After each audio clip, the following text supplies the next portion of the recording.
2.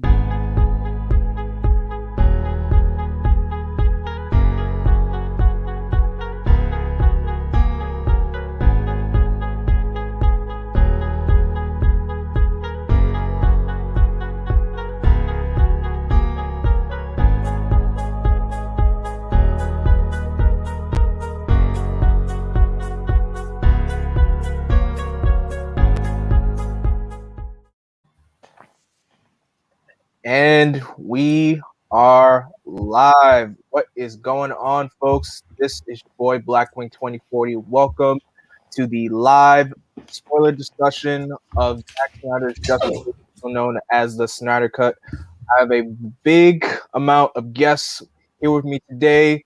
First off, I'd like to introduce one of the key found members of the Three Black Geeks podcast. CJ, how you doing, man? Doing pretty good. Can't complain. Another day. I agree. Definitely agree. Next up, of course, you guys know him. You remember him from my Disney Investor Day live discussion, Mr. Denzel B. Wren, a.k.a. Master Wren, Denny B. Wren. How you going? How you doing? I am excited. I am well throughout this crazy pandemic, but all is good because we are here to talk about Zack Snyder's Justice League. Can't wait to nerd out on y'all. Yeah, that's right. And last but not least, I have not spoken to this guy in a long time. We've been doing stuff together since like years ago. We used to call ourselves the Comic Crew. But Tex, how are you, man? It's been forever. How have you been all these years? I've been great, This year hasn't been, last year and this year haven't been the easiest for a lot of us, but I'm very thankful. And I'm glad to be here and to be able to reconnect with such a great individual like you, Blackwing, and other fine geeks and nerds such as myself. Definitely. I definitely agree to that, man. So, last week, Zack Snyder's Justice League, aka the Snyder Cut, has finally released after 4 long years of begging and pleading and hashtagging release the Snyder Cut. It's been a while. It's been a long time, and now it's officially here. And I definitely got to congratulate all the people who are part of the release the Snyder Cut movement. And everyone put their heart, their blood, sweat, and tears into, helping Zack's vision get fully released. And like I said, never underestimate the power of the fans, because the fans had the outcry. And sometimes when they do, when they win, this stuff like this happens. We get what we want. So I'll start off with you, CJ. How monumental do you think this whole release of Snyder Cut thing was before we even knew that there was like a Snyder Cut?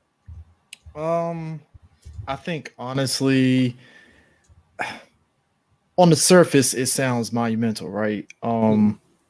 Because, for the longest time, there was always this thing of like, oh man, there was a Snyder Cut, there's a director's cut, and blah, blah, blah, right?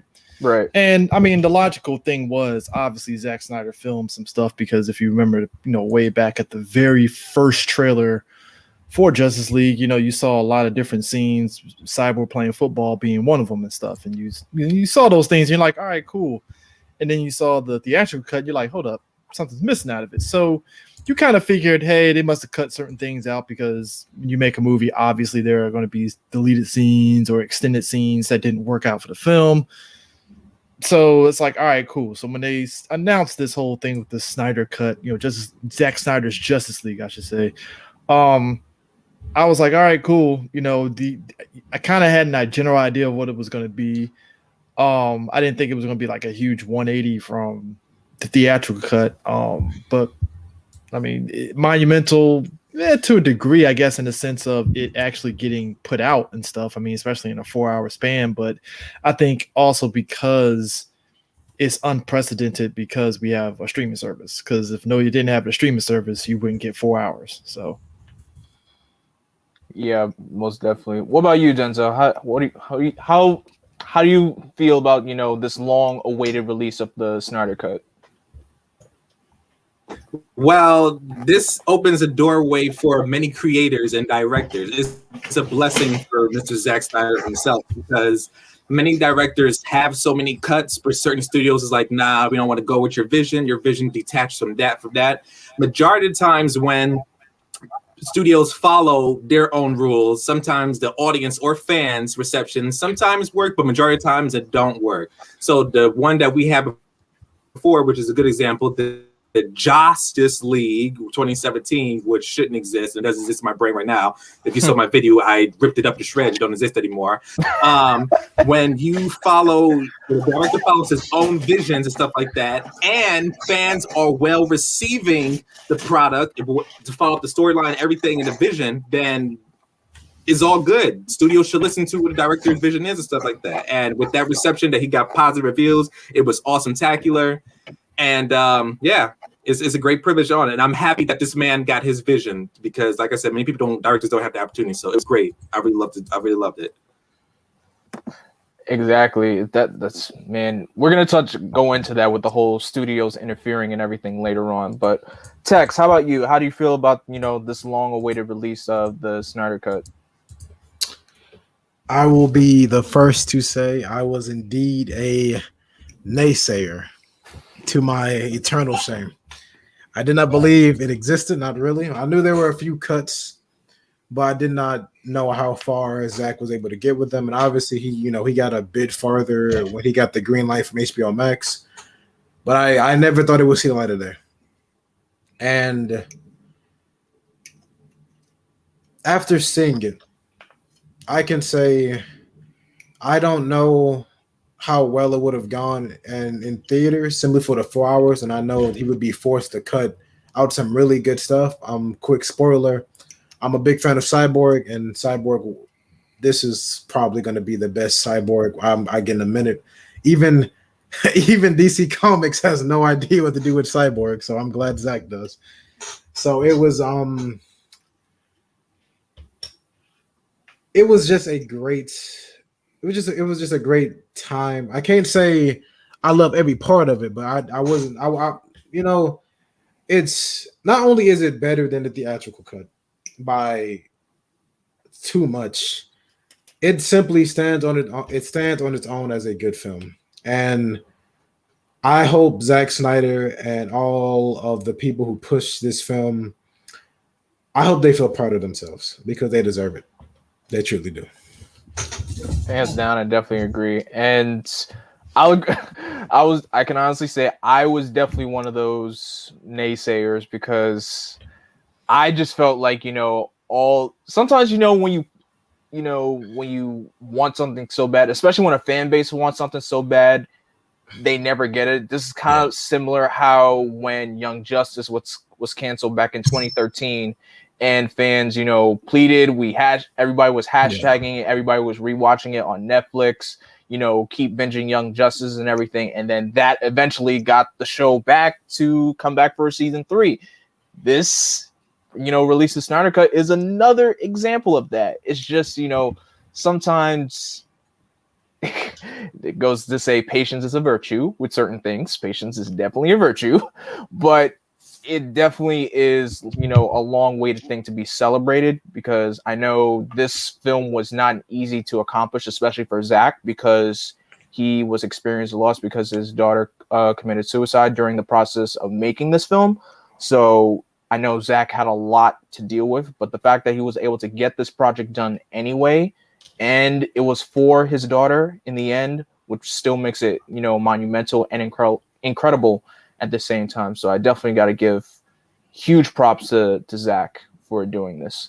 So now let's get on to the nitty gritty of the film. This film, of course, this whole discussion is straight up spoilers because the movie's already been out for like pretty much a week already. So everybody pretty much has seen it at this point.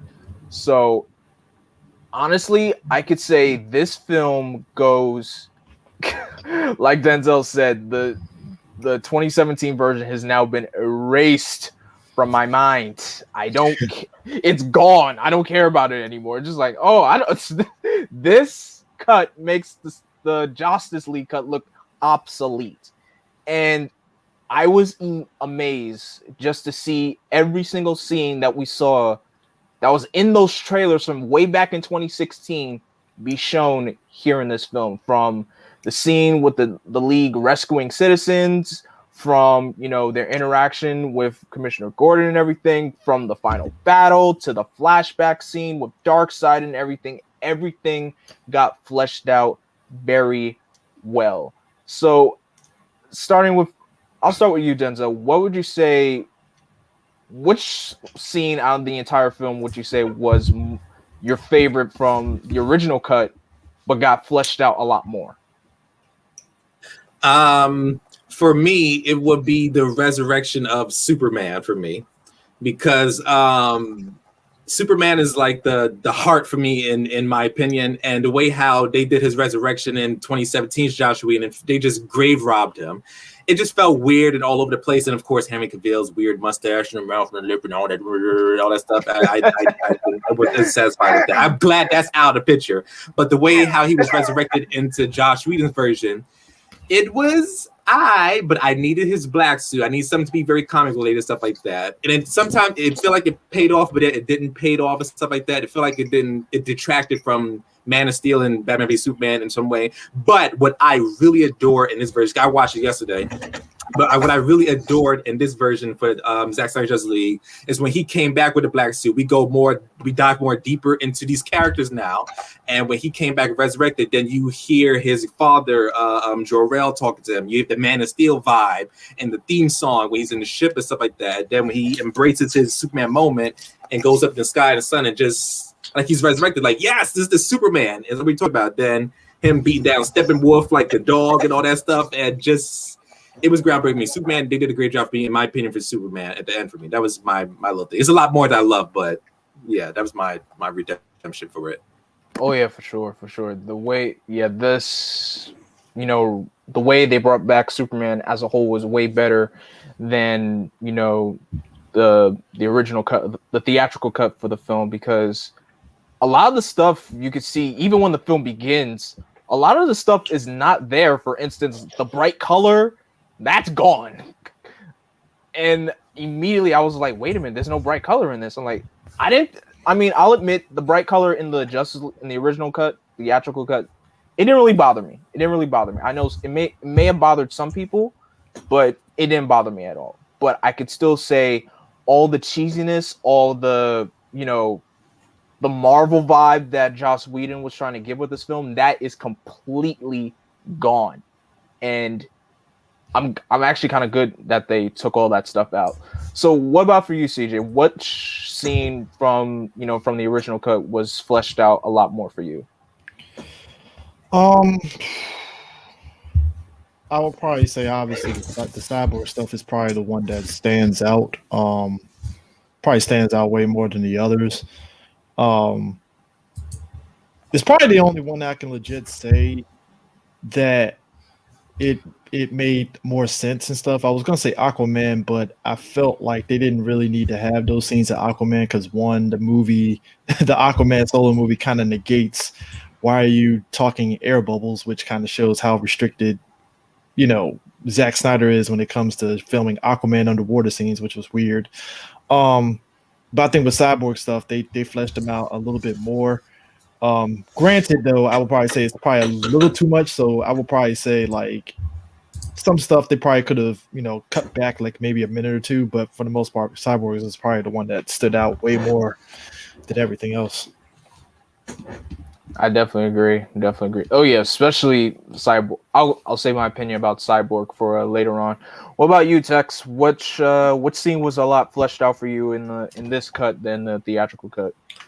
As a whole, I couldn't say a scene, but I could say more of a idea, which would be, I feel like, the chemistry between the Justice League themselves. In the in the theatrical cut, I feel like there were attempts to make chemistry, but I also feel like there were too many times where I feel like the relationship between the Leaguers was either made up for laughs or it was made up for like fake drama. Like, for example, Aquaman and Wonder Woman pretty much have barely anything in the theatrical cut. They have that one scene with the lasso, which is admittedly funny, but it also kind of feels, like whatever.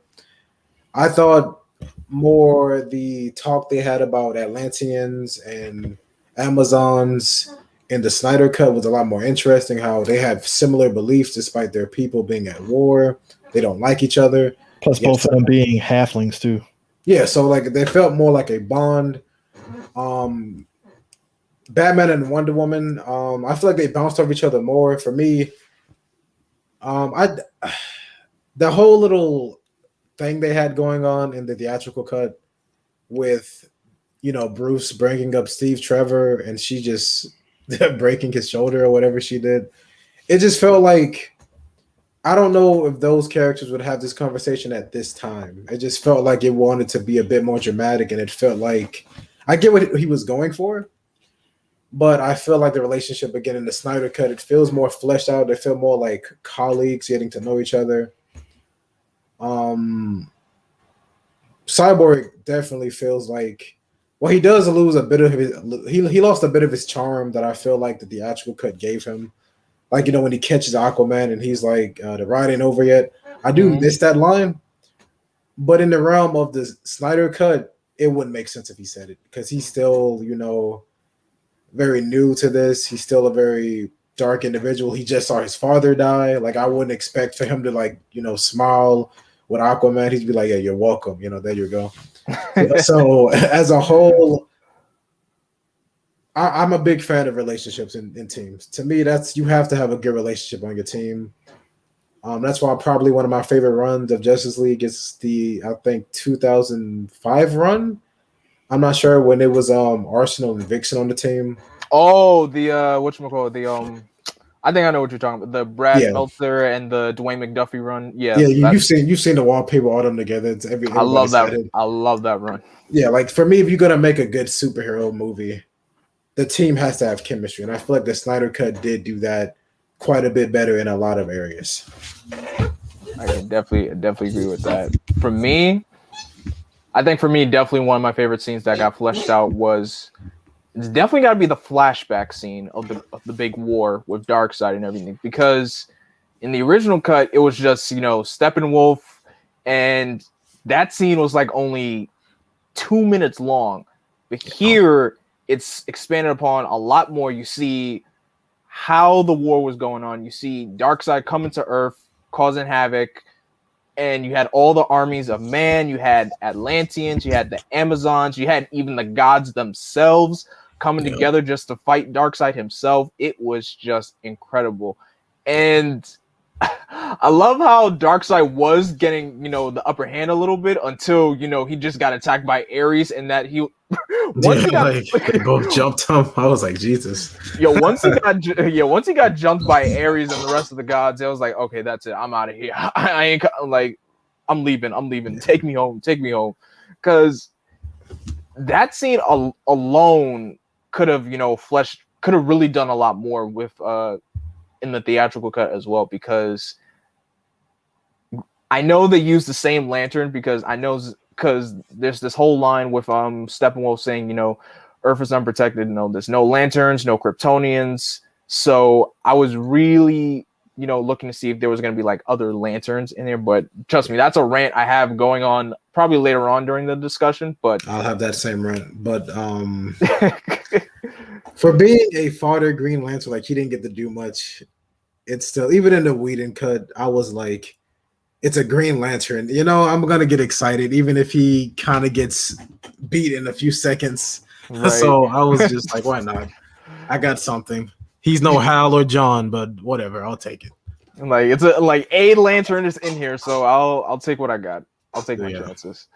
So definitely the big battle scene was definitely one of my favorite scenes. And also, let's jump to the opening scene with Wonder Woman, how it's way different from the theatrical cut. I honestly have to say this opening scene was way better than the opening scene in Wonder Woman 84. That's just me. I find this opening scene with Diana was way more, it wasn't cheesy. I mean, I find the moment where, she interacts with, the girl that was, all the girls that were hostages.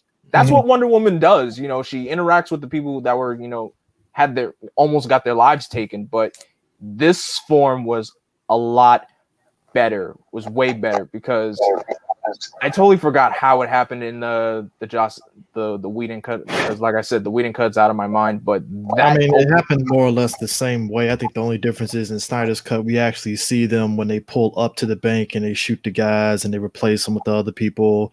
We see more of the longer process, and it's kind of like, well, I didn't need to see that, but they show it. Obviously, he had 4 hours, so he shot a scene of him walking into the bank instead of just cutting to them walking into the bank and then doing that and stuff. So it's like an extra 30 seconds, So I'm sorry. I also love what they did with Wonder Woman. Man, they made her like a warrior, like extremely warrior. This is not the Wonder Woman like Patty Jenkins Wonder Woman, all about love and all that other stuff. This is the Wonder Woman that I'm talking about, that I was raised to see, like in the Saturday cartoon Justice League cartoons that I was raised as a warrior about her. Her new theme and the Amazon theme that they gave her was spot on, and just the bank scene, which is brutal actually. She up there throwing the dudes up there, and she threw one dude on the wall, and the blood splattered out and stuff like that, and killed the last guy with her. Or you see his hat just flapping. Like, yo, you exterminated him. Like, yo, this Wonder Woman, to me, in my opinion, in this film was great. The intro was great. It was way better, in my opinion, and so awesome. I'm sorry. I did enjoy. Go ahead, my bad. No, you're good. Yeah, I did enjoy this one. Full disclosure, I know me and Zack Snyder have a few different views about the whole killing rule, but I see no point in complaining about it at this point, because it's like, he's made it very clear. He's made it very clear his feelings. Like, I see no point in me going like, oh yeah, she murders them. It's it's like he's made it very clear his feelings on that, so I see no point to like just pick the movie on it. And I will say, I do think the one big difference between this and the Whedon version is this version, it's very clear she kills them, and I do think the last kill on the main guy was a bit excessive. Like, he's kind of just this normal guy. She's already blocked his bullets, and she just like destroys him in the bank. I was like, Jesus.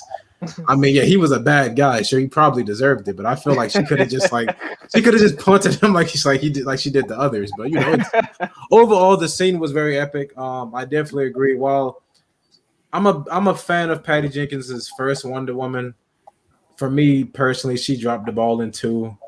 And I feel like if you're gonna write Wonder Woman, she has to be that perfect balance of love and a warrior, not just too much one or the other.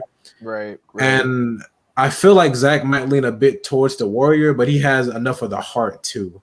For me, that's what I wish Patty Jenkins kind of had. I wish she kind of felt more of the equal ground. So as a whole in general, Wonder Woman in this movie, I feel like is really good. I do think in the other cut, she was there. She's Wonder Woman, but in this one, while she doesn't stand out like as much as I feel like Cyborg and Flash, because they get a lot of big scenes, she still stands out enough on her own to be a good character, which props to him for doing that. Yeah, most definitely. I want to jump to the scene where Bruce is looking for Aquaman. I like how they did use the same scene. Of course, it was longer, but can we talk about how after Bruce is trying to recruit Arthur, he swims off, and then right before he swims off, you have the whole village singing like a whole 2-minute hymn. See, that's the issue that I'm about to get what he's about to say. I did not understand that. I didn't get it. And that's my issue with the movie. It's one of those situations where I understand you're on a streaming service, so get your 4 hours in. 4 hours. 4 hours to me for a movie, it highlights any flaws that otherwise you kind of would ignore if it was a 3-hour film, because it flows at a certain thing.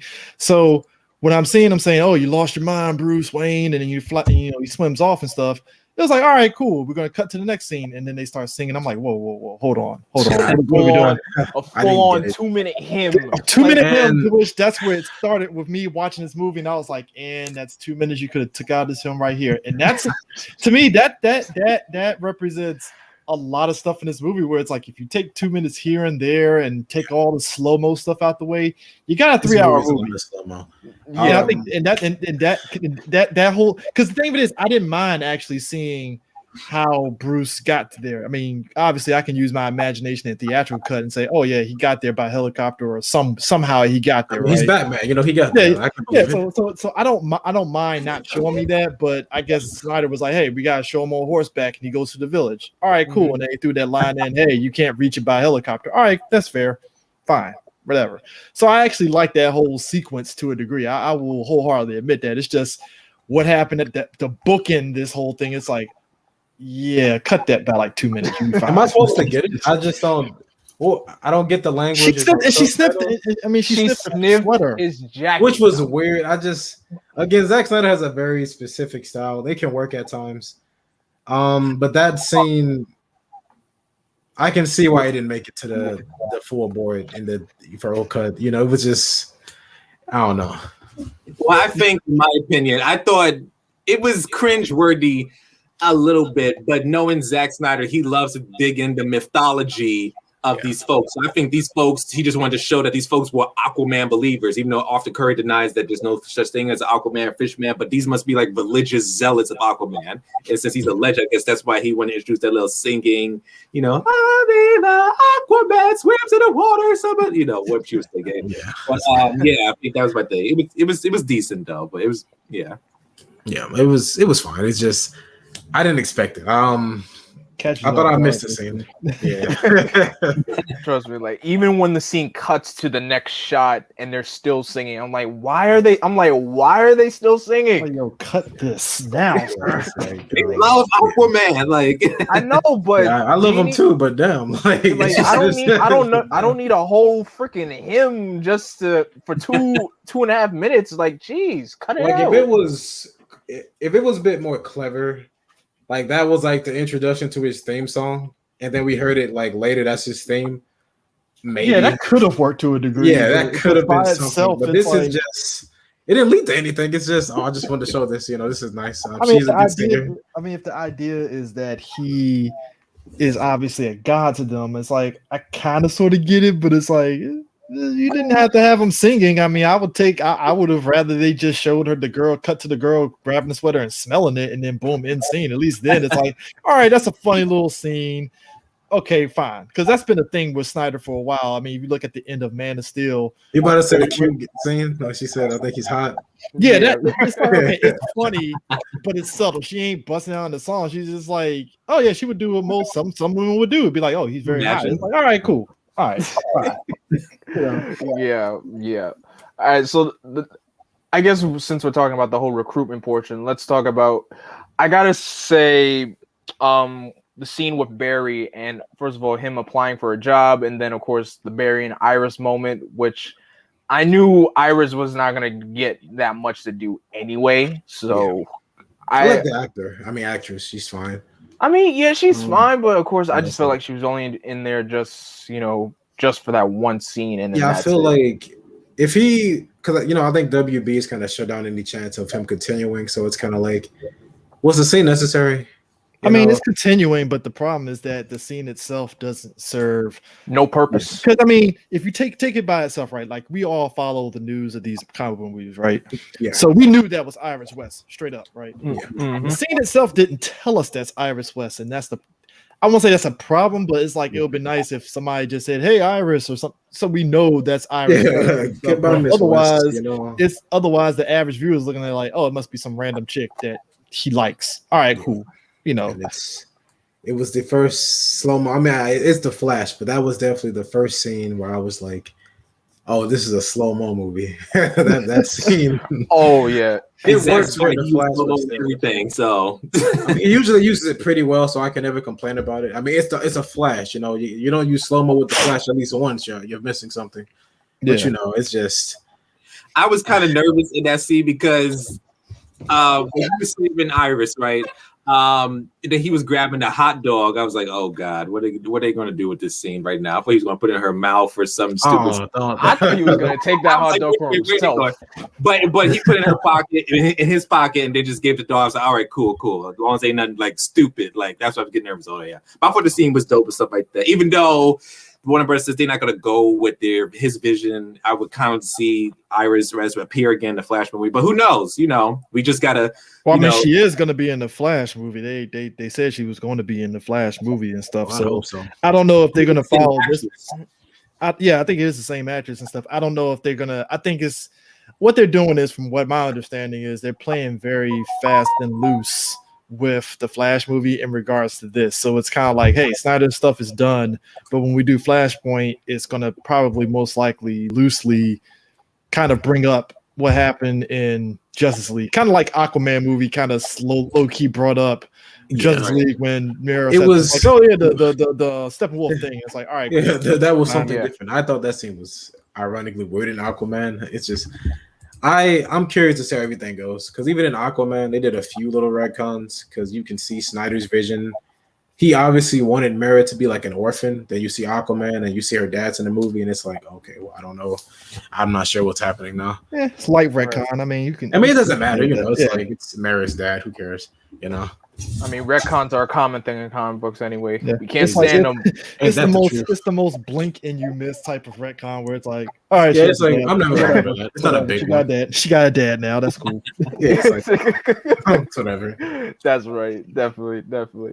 Cool. Let's talk about the whole scene with Steppenwolf and the Amazons. First off, Steppenwolf looks way better in this cut than the theatrical cut, because the theatrical cut they made him just look like a typical looking Power Ranger style villain / general. I'm just like, okay, this guy doesn't even look that threatening. Here it's way better, and he completely washes the Amazons. And can I just say how dedicated the Amazons were just to standing in that chamber just to see what happens next for the whole time? See, I gotta wonder, is that a thing that they do all the time? That's all. That was my thing. Is like, I wonder, like, how long were they standing there for? I don't look. They dedicated for sure. They were dedicated. I just want to know how the Amazons they lost a lot of people in that fight. Jesus, how he did the what am I saying? That thing that's what that scene what he did with the Amazon. See, Zack Snyder, to me, in my opinion, understands how heroes work, how worlds work, especially Greek mythology and all that stuff. The way how he portrayed the Amazon woman and the theme with them and stuff like that they're strong warriors and stuff like that. Even defending Steppenwolf was totally off the charts in my opinion. And yes, the way how he did Steppenwolf, my opinion, was so much better, because in the previous one, he like a cosplayer, just soft and PS3 looking and stuff like that, just not finished looking. And he's always praising his mother all the time, like he want to have sex with his mother or something like that. None of that is in here, thank God. He has forgot that happened.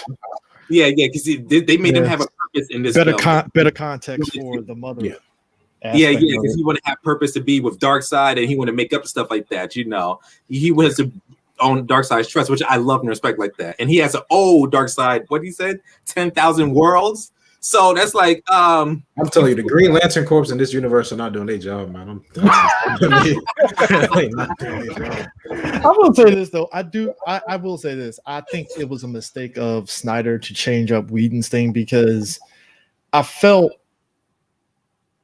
even okay. So, and this is it's a minor mistake, but it's kind of something that people didn't pay attention to. So Snyder said in interviews that was Uxas in the flashback, right? Right. The problem is that Diana sits there and literally says Darkseid the whole time. We never hear the other name or anything. Yeah. And it kind of throws it off a little bit, because it's like, well, if you kept the Whedon version where Steppenwolf was there, it would have probably been more stronger for why he wants to make it back up the Darkseid. Because at least it was a couple of us, we were talking about it, and one of the guys was saying that it would have been nice to see a scene where Darkseid is basically kind of watching from another ship elsewhere it transpire, and that's what got pretty much put Steppenwolf on his, like a good mix of both versions. Yeah, just kind of have both, where you still have your Darkseid, but you have Steppenwolf there. But I think with Darkseid there, I get what Snyder was doing and showing that, hey, Darkseid is a threat, and it took the gods and everybody else to take him down. But it was like, it kind of took away like the tension of him being like this threat, I guess, and stuff. So now it's like, and he got beat by Ares. I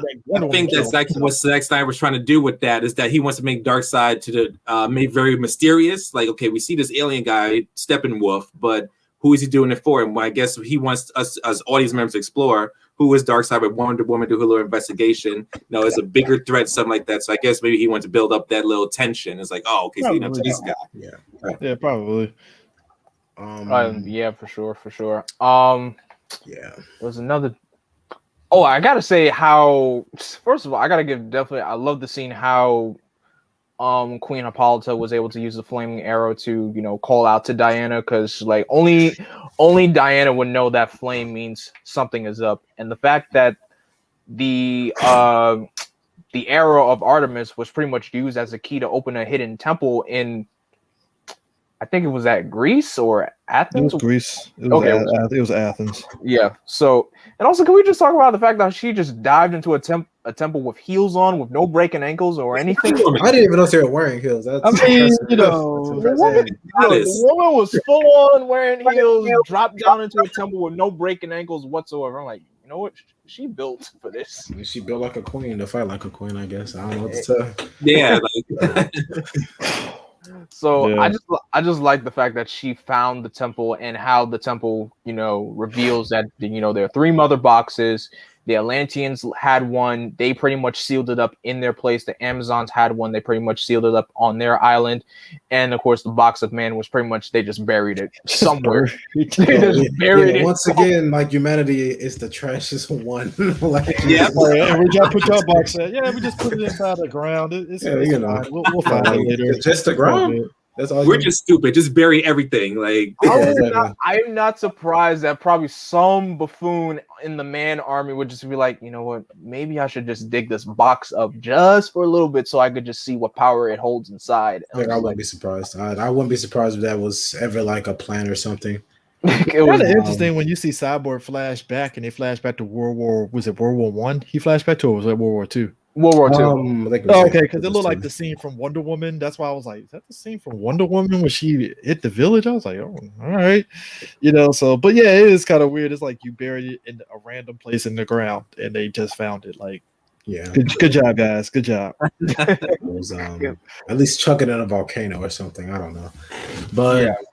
Steppenwolf as a whole, for me, I do think he was greatly improved.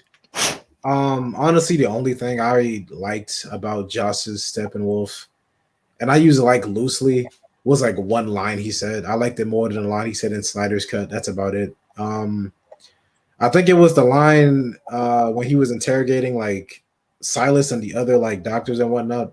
Mm-hmm. And they were like, please, I have a family. And, in the Whedon cut, he's like, why does everyone keep telling me that? I thought that was a nice little line for a villain. Like, again, like the Whedon cut has gems in it for me that I wish carried over, but as a whole, it just kind of fell flat. Yeah. For sure. I don't remember what he said in the Snyder cut, but, as a whole, he did feel more intimidating, which I like. I love intimidating villains. For me, that's why I do love Loki I like Loki as a character, but for me in Avengers 1, as a villain, it gets hard to take him seriously when every single Avenger has outsmarted him or beaten him at least once throughout the movie.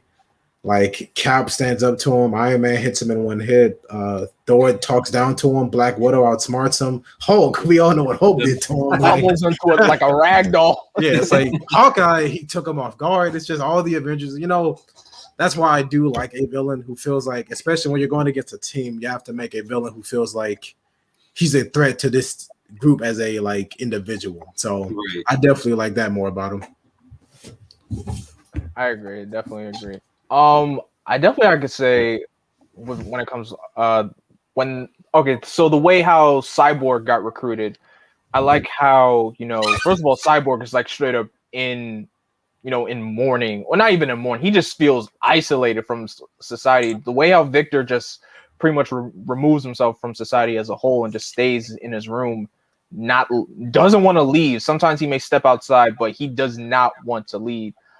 I like the way how they did this way better than they did in the Whedon version, because, of course, in the Whedon version, he blames his dad for what has happened to him. But we never really know exactly why this happened to him, but it gives us more of an this gives us more of an insight because we get to see Victor's beginning, how, you know, just like in the graphic novel Justice League Origin, which was written by Jeff Johns, you know, his father was never coming to his football games.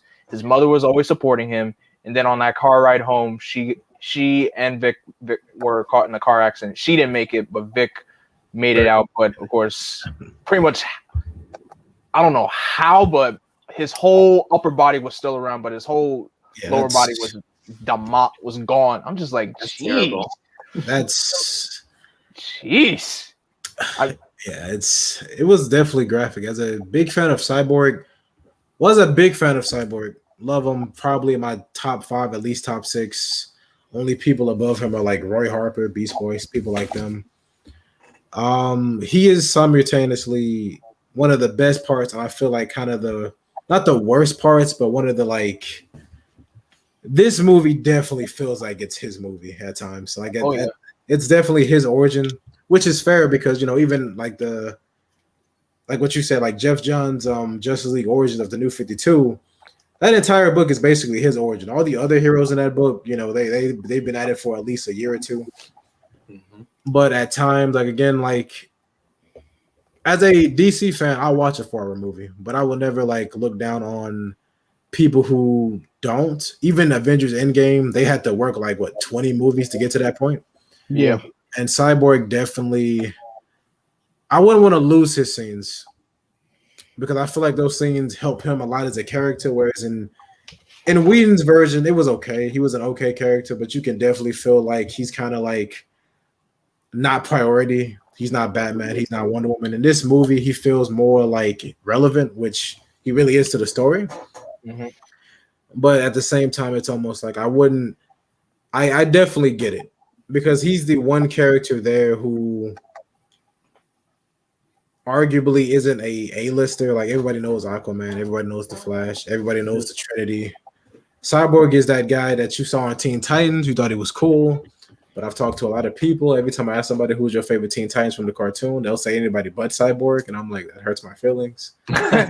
So, yeah, like a lot of Raven and Beast Boy fans, I'll tell you. Of course.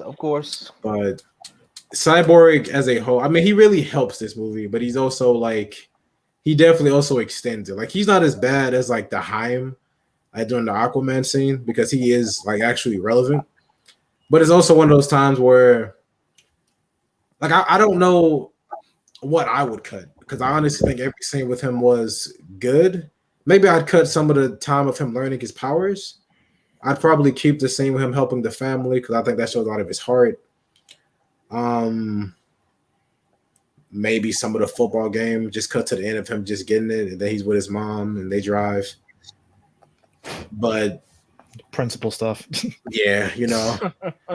But as a whole, like I was really impressed by how Cyborg was done. I did not expect to leave this movie or any Justice League movie with Cyborg being my favorite, other than the fact that he's just a character I already am really a big fan of.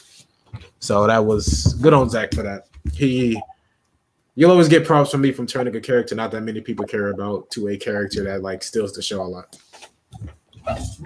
Heck, that's what the MCU. That's pretty much how the MCU got the ground. They built on. Nobody. I mean, Captain America was cool. Iron Man were cool, but I don't know if they were A-listers. They are now.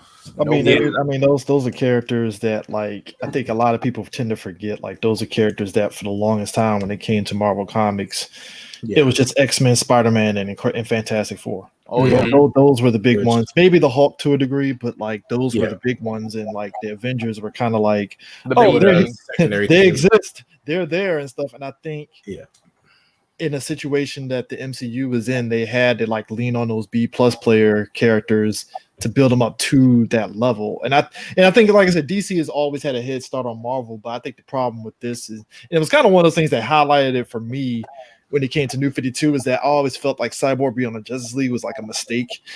especially like when you had, especially, they did nothing with it, which is what I hated about it. that's the thing, because it's like where you have like the DC animated thing, you know, they was like, well, why don't we just use Jon Stewart Green Lantern if we need a black person, you know, whatever. Yeah, obviously. like he's a token. Like because Jon Stewart, he's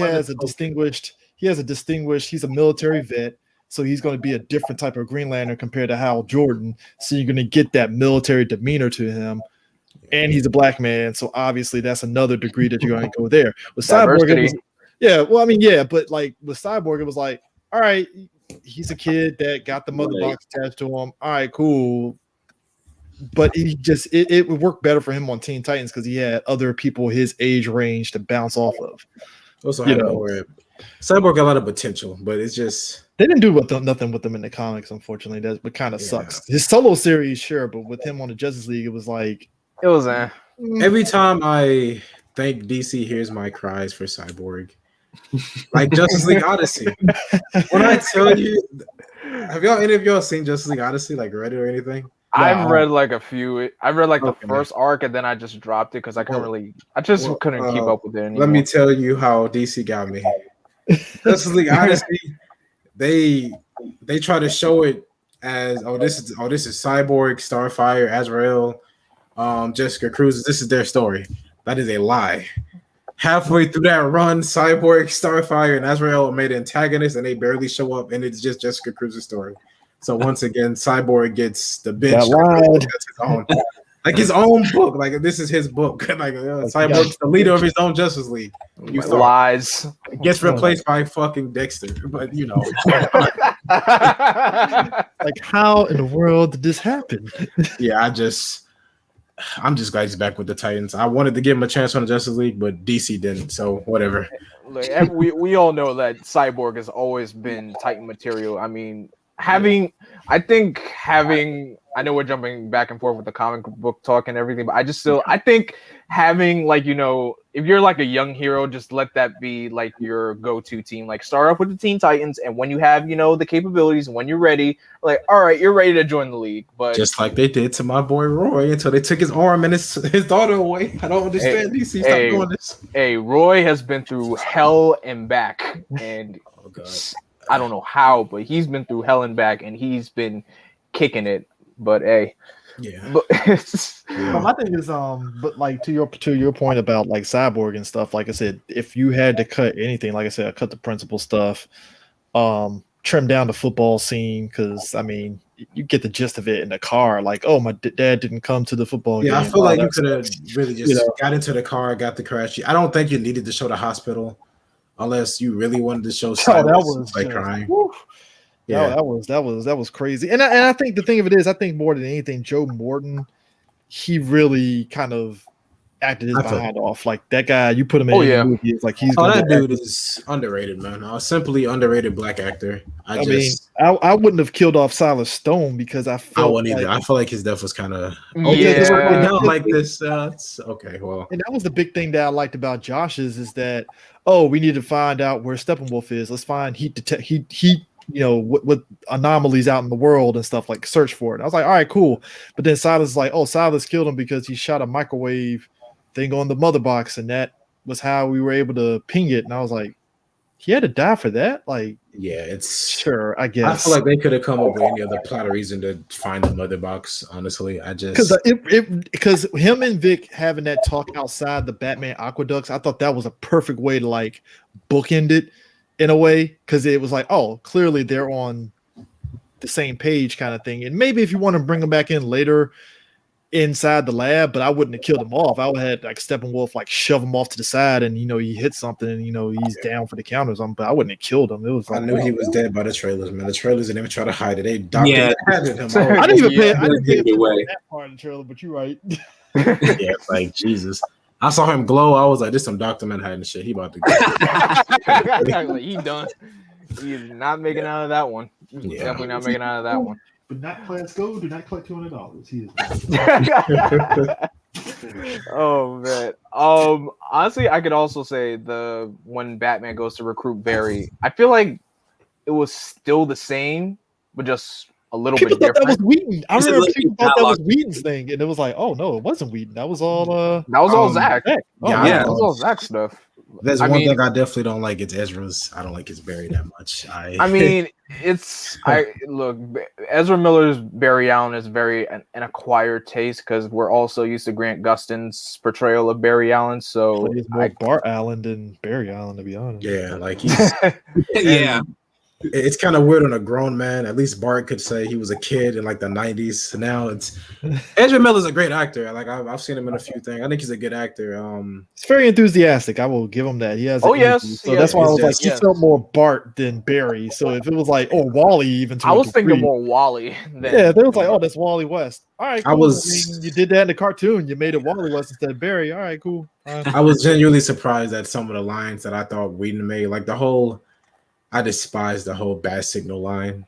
I despise that. That's the best. Yeah. Like, I really thought that was a Whedon line, and when I saw it, it was like, oh, Zack. Zack. Like, I I was just- like, oh, Zack.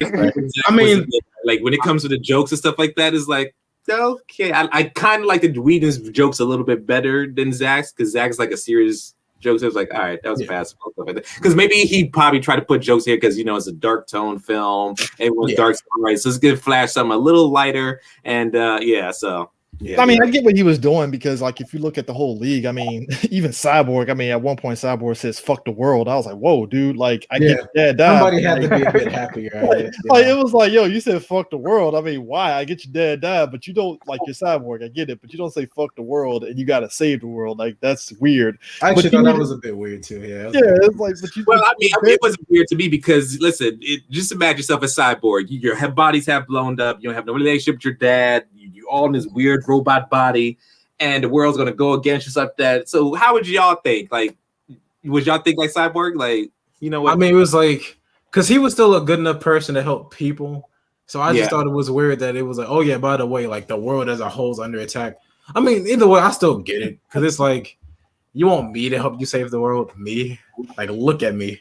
Like, I don't understand. Like, when he said, I was like, "Whoa, there, buddy, what's going on there?" Actually, one thing I say about the overall tone of the movie, I don't think it really needed the R rating. Honestly, It really But did because it the did. blood splatter. I mean, even if you look at the bank scene, yeah, if they didn't cut to that guy bleeding out of the back of his head, which I'm like, that was kind of unnecessary to show yeah, that. it's like, Like the film definitely God is really tried to throws earn that. you onto a wall, like you will actually bleed out. So you won't be like, oh, no blood, cool, Yeah. you're not human. No, no. But my thing is, I was Matter, cool. like- I was cool with seeing the impact of the guy hitting the wall, but it's just when you cut to him, it's like you could have gotten away with a hard PG-13 if you didn't cut to him on the ground bleeding out like that. It's like, yo. Dude. Also, I think he got away with it in BVS. 'Cause I know Batman was definitely chucking dudes in the walls, and you saw the blood splatter. So, when he punched dude into the floorboard in the warehouse scene, I was like, that dude Brutal. is dead. That dude is dead. He is not That dude coming is back out. up from that.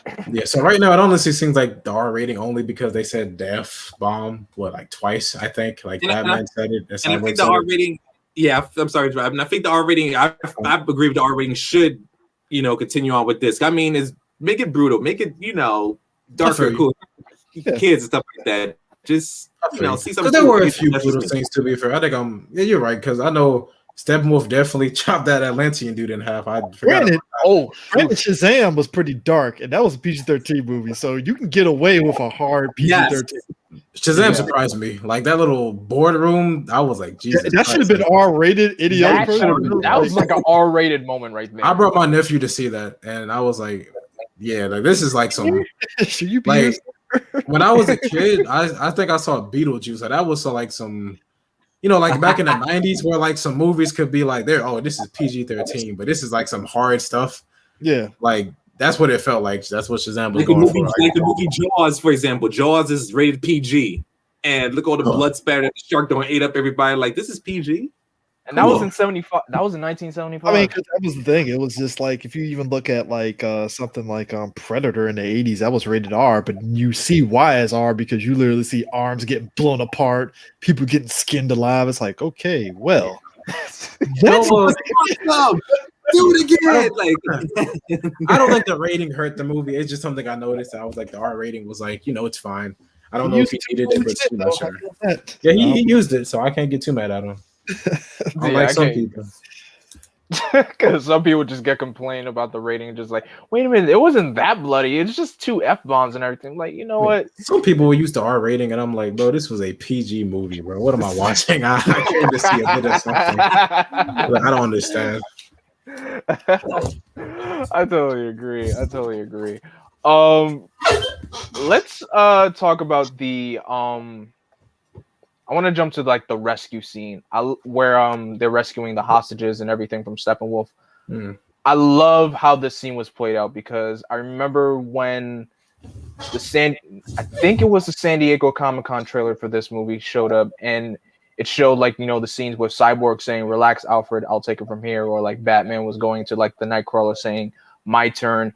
Every single bit of action in this scene was just incredible, and I'm glad they got rid of the whole bit with Flash going like, "Okay, I know you guys are so, you know, pros about going into battle. I'm not used to going into battle. I just push people and run away." I'm just like, I'm actually happy. The original trailer with him dodging the paradigm, and that's why I was like, that's kind of weird choice to kind of take that little bit out, because it kind of makes Barry seem as though this is his first time out, but you just showed him in Suicide Squad taking out Captain Boomerang.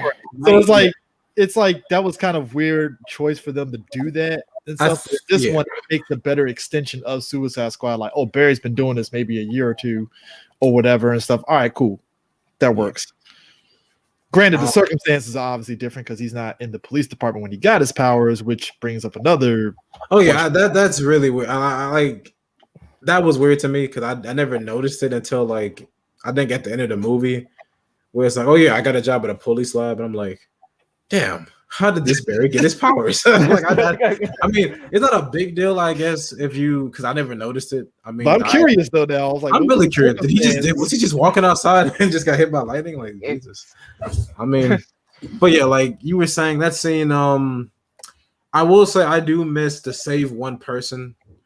I mean, I'm looking too much into it, but I like to think that that when he said that line to Barry, it was like. Again, I think I'm looking too much into it, so are some other fans, but I like to think that was like a similar speech he gave in universe to that Robin. Like, just save one person for your first try and then keep going from there.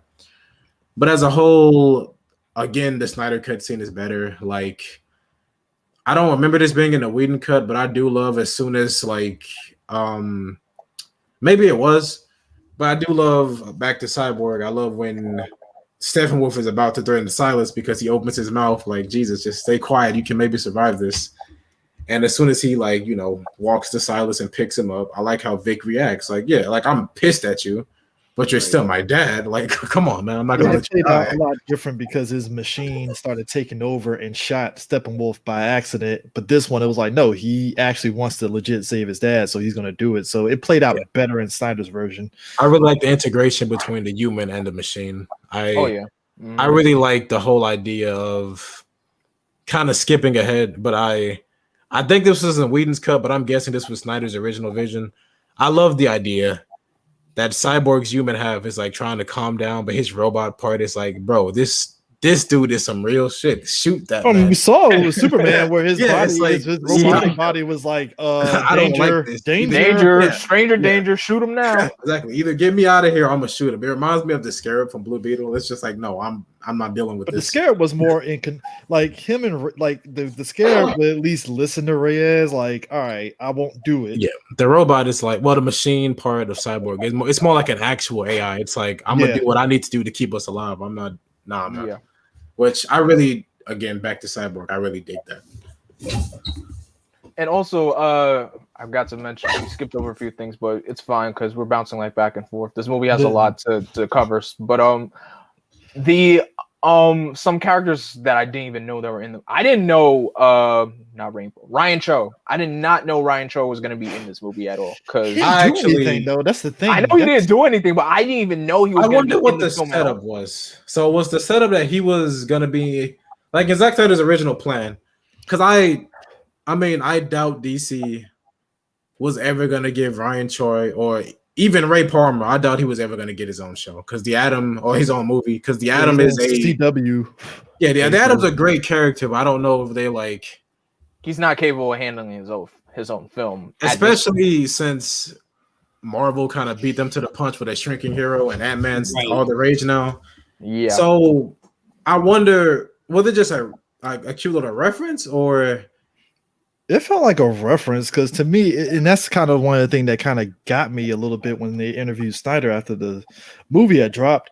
He was saying, "Oh man, I set up some wonderful stuff for him," and I'm like, "Where though?" Because other than him He's just opening up, there. other than him opening up the shutters to show Superman ship, I'm like, he didn't really contribute anything he because could it have wasn't just like, been some random guy? I definitely yeah, heard you it's coming from. like because it wasn't Yeah. like say, was it Amadeus Cho's mom or whatever who actually made the cradle that played a pivotal role in like Vision being created, right? So it's like, Right. all right, cool. I was thinking Ryan Cho was gonna do something pivotal to help out or develop something, and it's like he didn't do anything. Yeah, like, I've been working on What shrink What was the setup technology. here? I'm going Setup, to like- help you shrink your mother boxes. I don't know. If It they put was that in the movie, I would have took that. I mean, I would Jesus, I would have took like, oh, I'm developing a shrinking technology, and then Yeah. Silas looks at him and just laughs like, oh, that will never happen. It's like, Yeah. all right, I'll take that. that would be actually a funny payoff. It was. I mean, I don't have any history of Ryan Choro. Like, while I do like the Adam in concept, I've never really cared too much about the character. The last thing I remember about Ryan Choro is that B-list. yeah. I mean, the last thing I remember about him is I don't know if the New 52s use him that much, but I mean, Final Crisis. That's yeah, I remember fucking what was it? Deathstroke killed him or something, and everybody was coming at him. Slade killed him. Like, yeah, but the most memorable thing about you for me is that A-list character killed you. There might be a problem. You know? I mean, You got killed by assassin. Like, oh, Yeah, like I remember the Justice League was after Deathstroke for that, and then they still let him go. I was like, what was the point of this? I don't.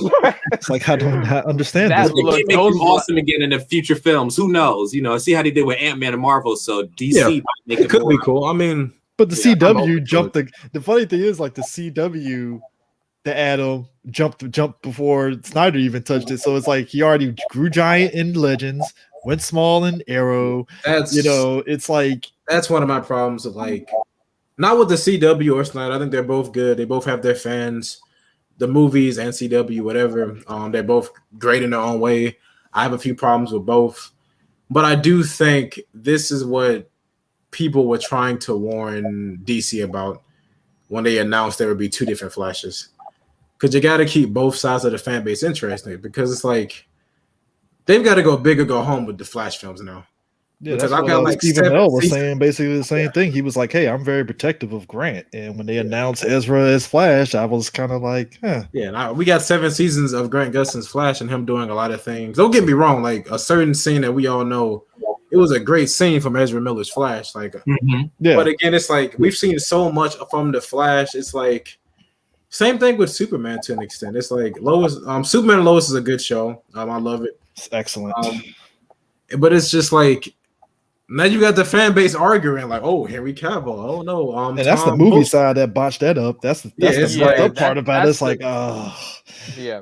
And I feel bad for Henry Cavill. The dude has the look, he has the voice, he has Yes, he has the and heart. Has the and you mannerism. know what I really hate?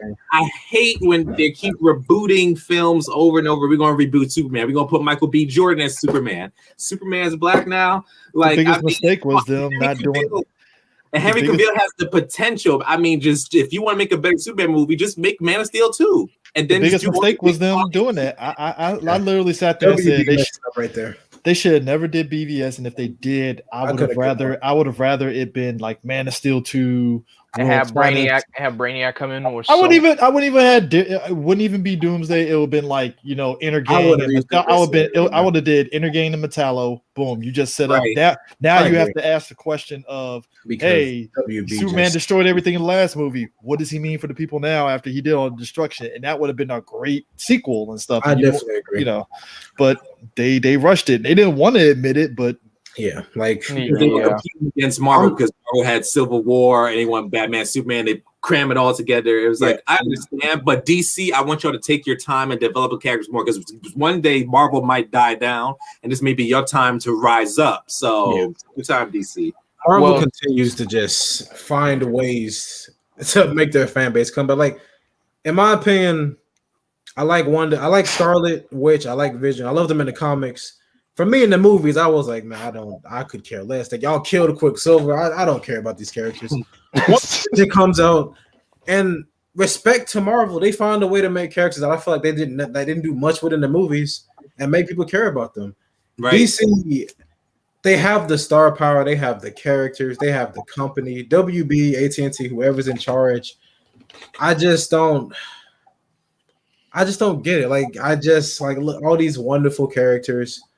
Like Green Lantern alone, I'm a Green Lantern fanboy, so I'll go to that. But Green Lantern alone, that's like that's like a whole universe on its own. Yeah. And yet these like WB, they're just like, now we're not doing that. yeah, Ryan Reynolds' Green Lantern didn't do so well. It didn't do so well because y'all didn't want it to do well. Like speaking of like point, I know that like we're getting off topic, but this goes back to the Ryan Choi thing. Amanda Waller and Green Lantern. They were setting up. They were setting up some stuff with that, and then when it but she died in the movie, it wasn't really even Amanda Waller. It was just some random black chick. No, it was Amanda Waller. They were going, No, but I'm saying like they killed her in the movie, so it wasn't going to be like. Oh, did they kill her? I thought she just got. She just got thrown to a glass wall, and then Hal just saves her by catching her in a water construct and sends her out, and you don't see her for the rest of the movie. Okay, that's what happened. I'm sorry, because that's my bad. Maybe she did survive. I just remember her being so irrelevant that they just felt like I guess they wanted to use the name. They were basically setting up Cadmus as a thing in that because again Green Lantern was supposed to be the start of the new DC movie universe and stuff. Which I love. Yeah. In that Green Lantern movie looked too cartoony for me. The CGI was off and everything was the only cool thing about that movie was the Green Lantern world. The Green Lantern Corps was cool, but everything else. The more I watch Green Lantern, I see the things that they had going. They had a plan. The universe was there. It's just a lot of stuff that screwed the movie over happened behind the scenes. That's pretty much what it was. Usually when stuff like this happens, it always traces back to what happens behind the scenes. That's basically what it is. Yeah. But that's a big issue WB has.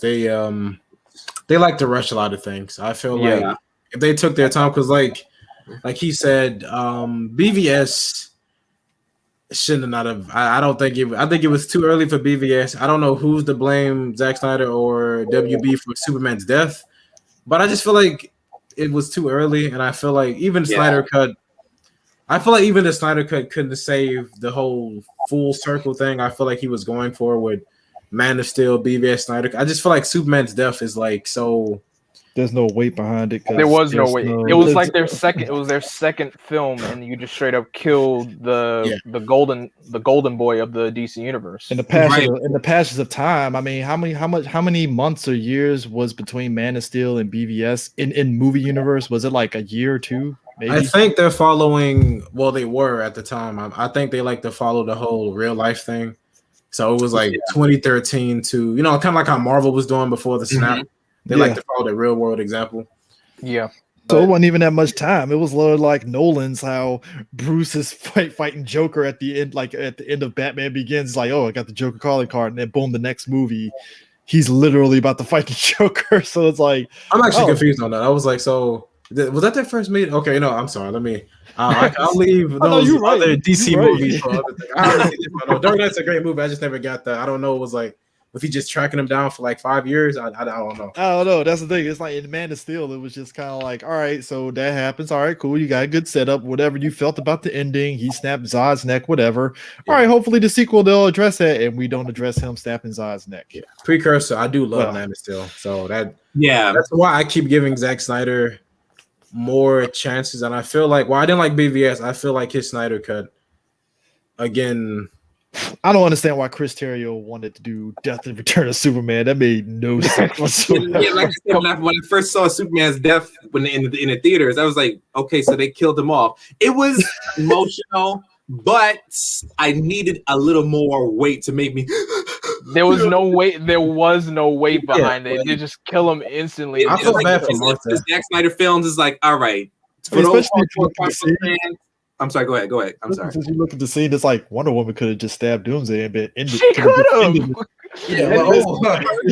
just stab Doomsday in the back. Like, it's funny how you said that. I was literally reading The Death of Superman for the first time yesterday. I'm just like, yo, Superman is fighting off Doomsday by himself. The rest of the JLI are getting their butts kicked. Where's the other heroes of the DC universe where Doomsday is just It's that wrecking superhero logic. It's like in Marvel, like, oh my god, the Sentinels are attacking the X Mansion in New York. Well, like 5 other groups. Like, where is Peter? Where are the like Avengers? you have Like, the Jesus Avengers, Christ. you have Daredevil, you have the Fantastic it's Four like- that's in the the Baxter Like, building. I'm just like, I'll where's give DC everybody? the benefit of the doubt. They all, most of their big heroes have different cities in America, but they all live in America mostly. Yeah. Marvel's like, we all live in New York and we still don't come to each To other. New York, It's New like- York, maybe Avengers DC, just fighting California. Thanos. That's about it. That's what I'm saying. Like, that's why I like the X-Men when they moved to Chicago. I was like, finally. So when y'all get attacked, I can't hold it against the Avengers for being like mutant haters or some shit because they do not help y'all. But yeah, I will say this though. To get back onto the movie though, I will say this. I felt Snyder's like final fight. It got straight to the point, to his credit. Once, because by that point you get to the finale with the final fight. I felt that's when he finally got very concise and to the point, because you didn't have to worry about saving people and stuff. You're at an abandoned thing, and it kind of makes it a bit sterilized and stuff in the final scene. But same time, the action sequence got straight to the point. It was no like, it was just like, all right, we're gonna see Bruce go down there and attack the thing, and then the Justice League coming in. All right, cool, dope. All right, I'm fine with that. You know, it wasn't just Bruce going on a freaking, suicide run for no reason. It's like, oh right, no, right. Yeah. And what I love about the ending fight scene, no more of that stupid Russian family that's just randomly there. Yeah, That's there no was point of being random there police anyway. siren. honestly. the It was Russian just- family it was were a like- longer version of the Heim. I just like, why they here? Yeah, exactly. It's just so stupid because anytime I watch the Justice League versions, I just cringe every moment. It's like, why are y'all here? Why would y'all move in an abandoned place? And if you see a big giant demon, parademons, and Steppenwolf, why would you live there? What's the meme from Batman Returns that he talking to the Riddler? It raises too many questions. Oh, it's like, Yes. it raises too many It's like- questions. I can ignore only so much before it starts annoying me. Yeah, I mean, it's like Steppenwolf obviously would choose an abandoned place. All right, cool. It works. We don't have to worry about that dumb siren thing, which I still question. Why did we even think that was a thing that needed to be done? It's like, no, you don't need to have a siren for fear. It's like, no, just Right. Like, it's an abandoned nuclear facility. I'm pretty sure there's radiation roaming around that area for And that's what for Zack years. Snyder's version pointed out. Steppenwolf even pointed out to himself too. And Zack Snyder's version says, we should make a base here. Why? Well, because there's a lot of toxic and we can make communications with Darkseid and it's abandoned. Cool. Yeah. Great. Makes sense to me. And you know what? Let's actually get to the topic of Darkseid, because Jesus. I found him just bone chilling. Just anytime he spoke. First off, just the way how Steppenwolf was trying to tell Desaad, and like, hey, can I come Desaad back? does not like Steppenwolf whatsoever. the I'm whole gonna be time. honest with you. I don't Desaad- care about Desaad- Desaad usually, but I love Desaad. Like, Yo, dude was Desaad throwing was- so much shade. You, It was who ridiculous. could have Like, stood by his side? I was like, I love Desaad. it's like I told you he was gonna fail, dog. I told you agree just with you. 2 years He ago he was said gonna that. fail. Desaad Like, warned- y'all remember the old DCAU when Yes. Desaad was talking a bit too much shit and Darkseid killed him? I really thought Darkseid was about to slap him or something. Like, I Yo, told I you. felt that too. I said, he about to kill him like he did in the comics or slap him. But I guess he respects him. Like, yeah, you were right, but whatever. You right, man. You right. Yeah, I'm you sorry. right, I'm you sorry. I right. doubted you, Yeah. man. You You're right. right. You're right. That's why you here, not him. You know. I feel you. Oh, man. I just love how they use the communications between Steppenwolf and Desaad, and the Yeah. fact when the part where Steppenwolf was like, "Yo, I found anti-life here on this planet." I was like, "You found what?" How did Hold on a Darkseid- second, How did Darkseid forget about that? Okay, actually, I agree with him. Like, that plot point was kind of weird to me. Like, I do love the idea that Earth has the anti-life equation. It brings a lot, especially to his whole nightmare scene. But I still kind of am lost throughout the whole. So, Darkseid knows this planet has the anti-life because I think he did it in the past. Yeah, when he hit the hammer down, it was like, Yeah. oh shit, anti-life. And Steppenwolf clearly remembers this place because he knows they're Amazons. Like, there's no other planet. I think there's no other planet in the universe that has Amazons. No. He keeps counting them. Yeah, so it's like, did Darkseid not where to find it, or did he just not care? I don't know. That part was kind of weird to me. I guess I'm maybe pretty sure. bleeding out made him forget. I guess that slice from Ares made him like, I don't think I want to go back to that planet anymore. Yeah, like, what planet was that again? I don't know. they had gods there, man. I'm not going there. I was like, I just got my neck splattered by a god. You think I want to go back there? I'm like, they're not there. Like, there's no gods here anymore. I'm like, really? I'm like, hold up. And the way I'll decide is like, you know what? Let me put Darkseid on the phone. Like, hey, yo, Darkseid, your uncle wants to talk to you. I'm like, what is it? I'm like, there's anti-life here. I find that to be so weird. Your own nephew is in charge of the uncle. See, you know what that is? That's what if Simba was an asshole. And Scarhead was talking that shit. Like if Simba was evil, that's what it would have been. Because I got a lot of vibes from that. Damn, if you were boss me, boy, like.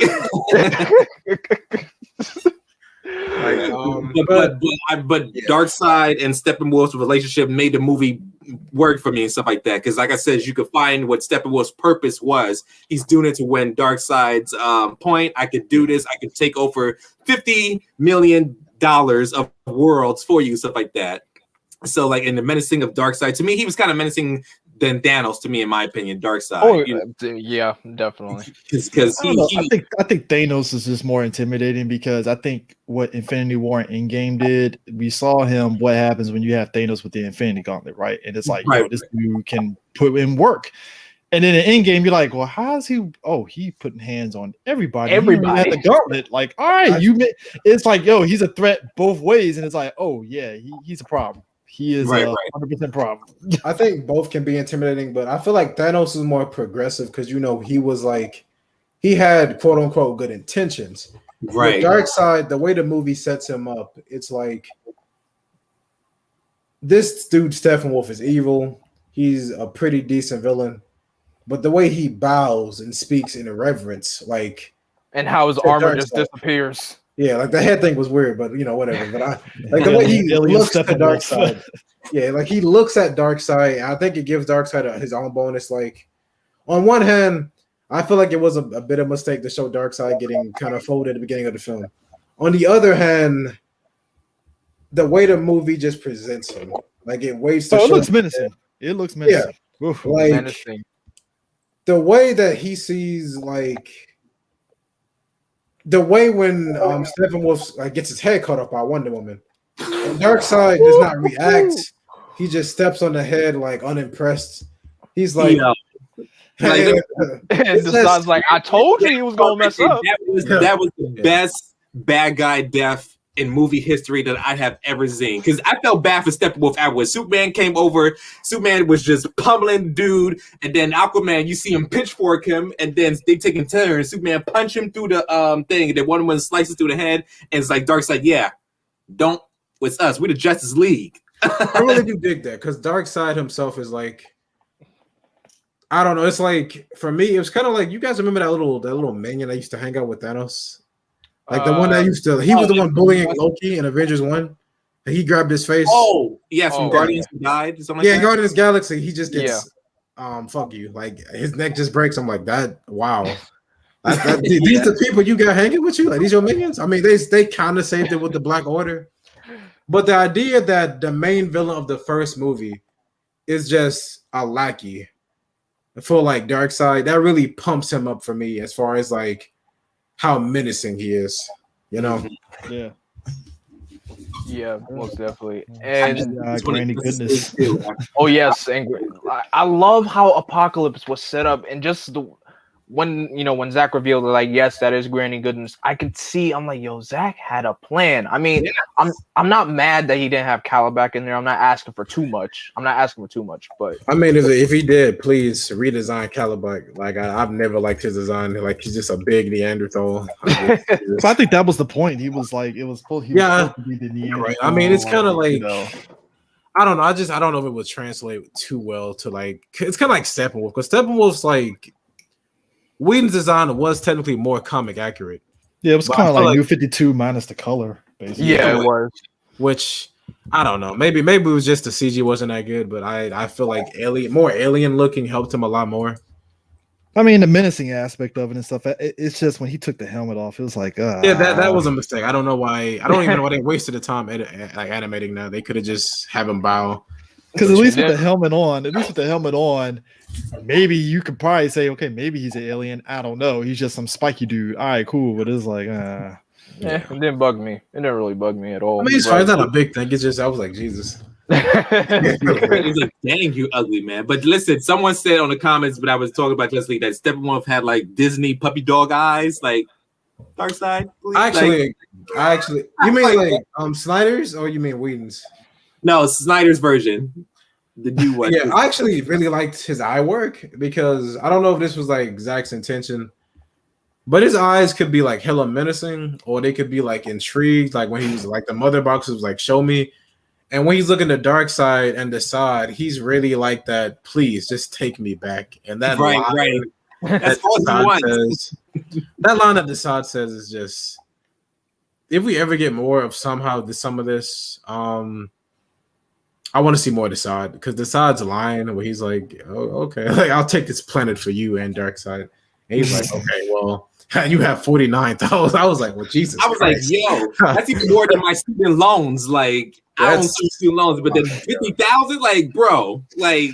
Well, that's what made the whole thing kind of strange to me because it's like I would have rather him just be the reason why he's doing it because he failed to take Earth earlier in the movie. All right, cool. Yeah.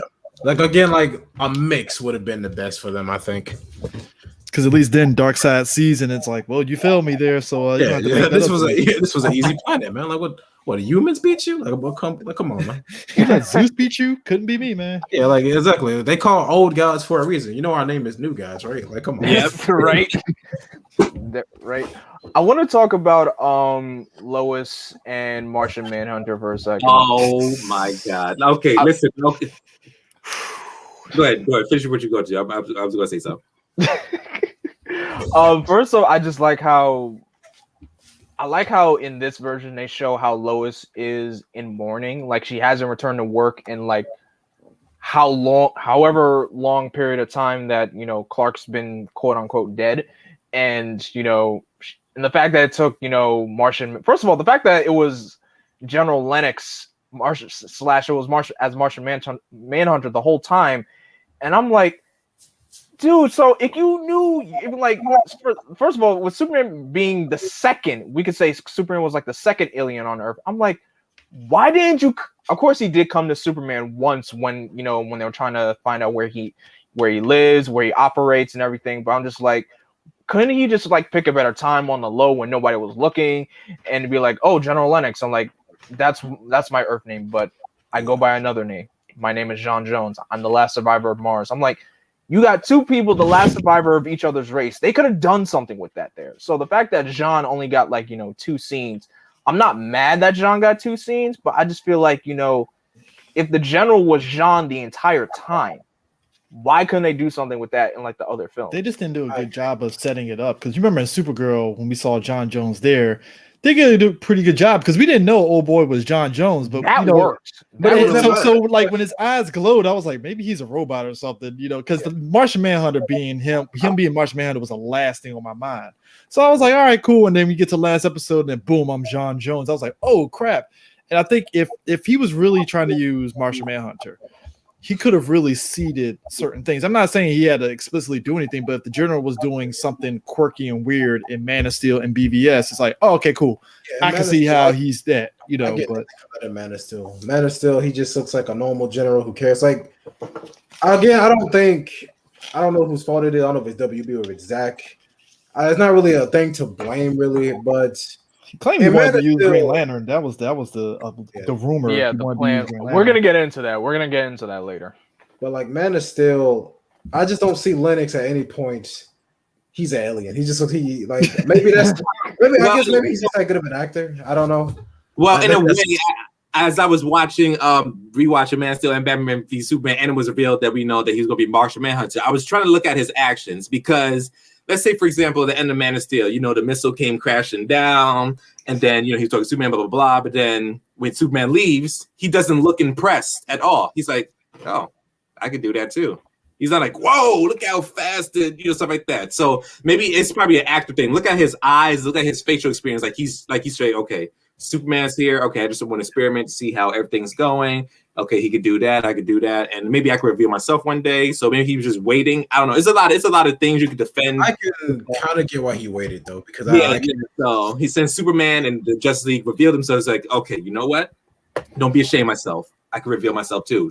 So maybe that's what I would really hope Zack does explain why he kind of just stayed in the shadows when big shit was happening. Because I feel like the world almost ended like 3 times, and he was kind of like, "I'm sure they got it."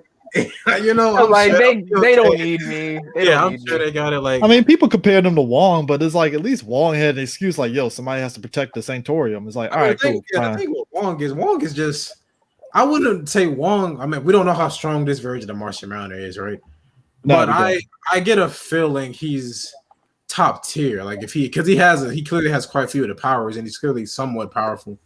Wong is powerful in his own way, but it's like I wouldn't say he's that much more powerful than a lot of other characters. Like he's not on Strange's level. I didn't understand him visiting Lois. That was probably the only thing that kind of threw me off. I was like, well, what's the point of that? Was he trying to goad her to go? I think that thing would have been Superman.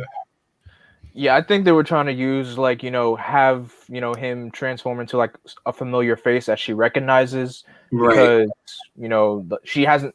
Martha was the last person she spoke to, which was back at Clark's funeral. So yeah, I guess she didn't want to talk to anybody. I'm pretty sure she didn't want to talk to Perry at all. So the only close person as to family that she has was Martha. So Martha was like the only recognizable character for her to be able to, probably help her to come out of that, that morning state. And then this, of course, leads into, Superman's resurrection.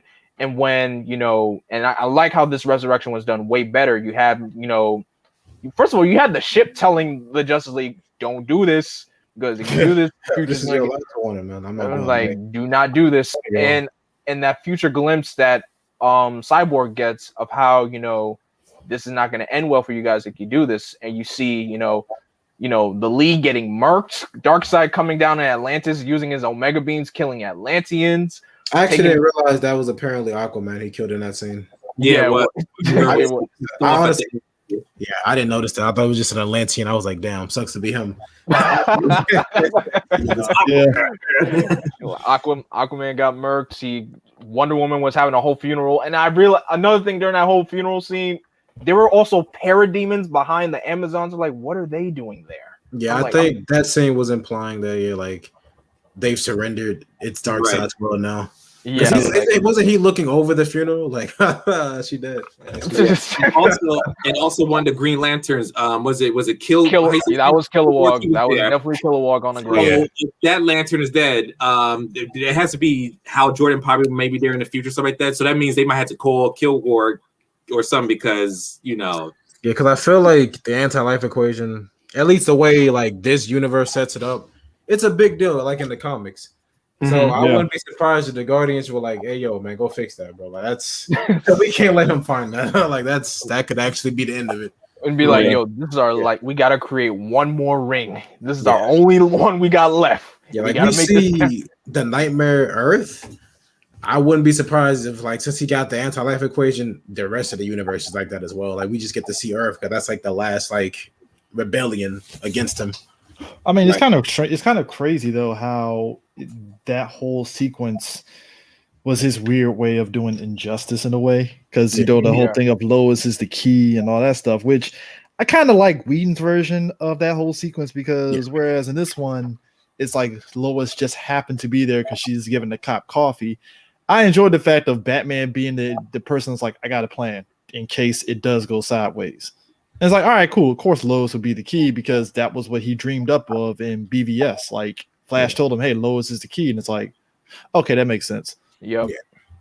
Because of course, when I saw that scene during the Whedon cut, I thought you may have kryptonite on hand. I'm like, oh wait, everybody thought that. It was like, oh, kryptonite. Like, there's no more kryptonite. Kryptonite, there is no more kryptonite. Is there actually no more kryptonite? They just use that's kind of scary.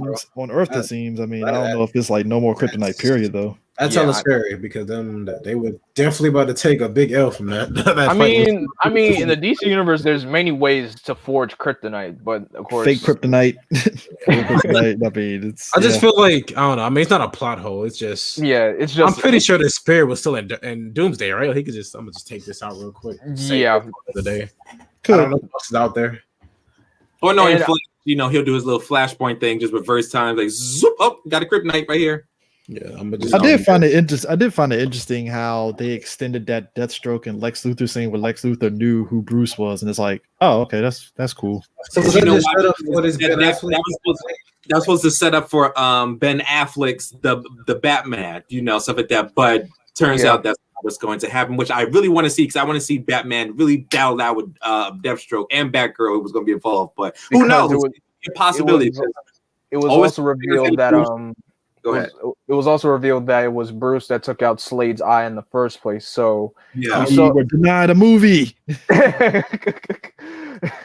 But now, now that's not because when Lex told him like his name is Bruce Wayne, I'm like, oh, so I do got something to. I guess we do have something to celebrate for. It's like now I can get some payback for the guy who took my eye out. So clearly, when you see the epilogue in the future and stuff, Bruce and him still got some business to still take care of that clearly might have spawned off from that movie.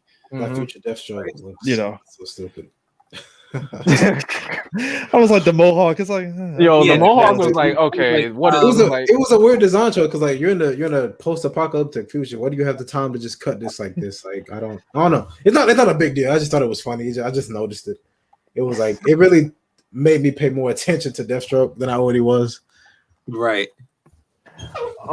We can talk about the final battle because I feel like that was done so much better. There was no red sky, there was no Russian family. It was just a completely abandoned facility, and I loved the takedown that Batman pulled with the Batmobile to take down those parademons. That is a strictly Batman thing to do. Whedon did it in his version and stuff. It was just they just extended it with him going up the thing, and it's like, okay, cool. All right, that's what's up. Yep. And of course, that shot of the League just charging into the facility. That was the money shot. That was beautiful. I am legitimately surprised that shot did not make it to theatrical cut. That shot alone. I remember when Avengers 2 is a decent movie, but I remember when Avengers 2 first trailer came out, or maybe a second trailer. Mm-hmm. And that shot that's in the opening of the movie with the Avengers freeze framing, jumping because it was the whole team, and this one was the team minus Superman, so it wouldn't pop as much. I guess that's fair, but I remember in the theatrical cut they were trying their hardest to hide Superman. It was like only people who didn't know he would be in the movie. We know he's coming back. All right, it's just I don't know. That's why I still hate they killed him. It's like. Not trying too hard to hide the fact he's coming back in one movie.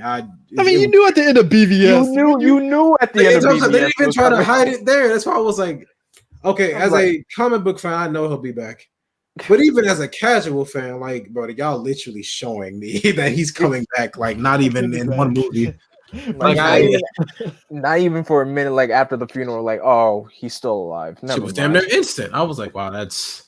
There's no impact here, but nope, there is no impact. But I definitely agree. The final battle was a lot more. I do miss a few things. Like again, I do think the perfect movie for me isn't a mix between both versions. Like maybe a few of the gems from Whedon's cut just put into Snyder's version. Yeah, the My Man line was actually it popped more with that one because at least then you can see Cyborg is finally kind of like lightening up a little bit. Yep. Yeah, just the final fight. I also do like I really do enjoy the little Cyborg Superman exchange at the end. There was no time for it in Snyder's cut, but I thought it brought a smile to my face in a movie that I didn't really like. Where they were like, what was it? I can't feel like I can feel like, I can't feel my toes. I ain't got no toes. It was like, all right, too soft. It was a very. It made me smile just to see like. But again, I don't know if it really would have worked with the tone Snyder was going for. I mean, Superman beating the crap out of Steppenwolf. I'm like, dude, he's already dead, man. Stop. I do love Henry Superman. But in that scene, I was like, bro, are we sure he's still all the way there, bro? He was enjoying that shit a bit too much, bro. He was. I just saw Superman punch it. I was like, he's dead, Soups. I thought it was. Stop, I thought it stop. was making the joke at first, because like Yeah, they're still talking, and he's just like, you see him, the sound waves in the back, like Jesus, he's down. Like, right? And he's using his laser beams, and he just broke Steppenwolf's horns. I felt bad for Steppenwolf. Like, I know he's a bad guy, but like, I didn't. I was like, "Ooh, brutalize him, like humiliate him." And Darkseid's right there behind you, watching all this. I'm like, "Yo, I'm being humiliated by a bunch of Earth creatures." That was kind of interesting. Darkseid, it's like, hey, Dark, you could have just stepped through the portal, maybe. He could have, but I'm like, he's like, "Nah, I'm just gonna watch." And like you said he was gonna handle this. I want to see him handle this. I'm actually also interested to see why Kryptonians are held in such high regard. Because Steppenwolf, that's his first time on that planet in years. But he's also familiar that it had a Kryptonian protector. I'm assuming that they probably took like, observed them to a degree. I'm assuming, So because Snyder's like the new gods seem to hold Kryptonians in a high regard, like even more so in the comics. Like in the comics, new gods can keep up with Kryptonians, but in Snyder's vision, it's like Steppenwolf still no chance, man. Like with adding the rest of the that's an understatement for her. It's like Kryptonians in this universe, they seem to be higher on the food chain than they are like on the comics, because like this is kind of something I didn't like in either version. I hate how I love Superman, but I really hate how he just steamrolls Steppenwolf, because all the hype Steppenwolf builds up throughout the film. It's a little bit better in this one because at least it's the team, but Whedon version, it was like, oh yeah, the team couldn't do nothing, but Superman came in and just mollywopped him. I'm like, Jesus. Yeah, I do like in the Snyder Cut, the team actually did do pretty good. They were doing pretty good by themselves. I don't like how it felt like they were just ineffectual. They were like ineffective in like the other cut. But it's like him just soup so bad. Him eating the axe was cool, but it's also like, damn, bro. Like every time somebody says they don't like Superman because he's broken, this is what they talking about. He is just eating shit.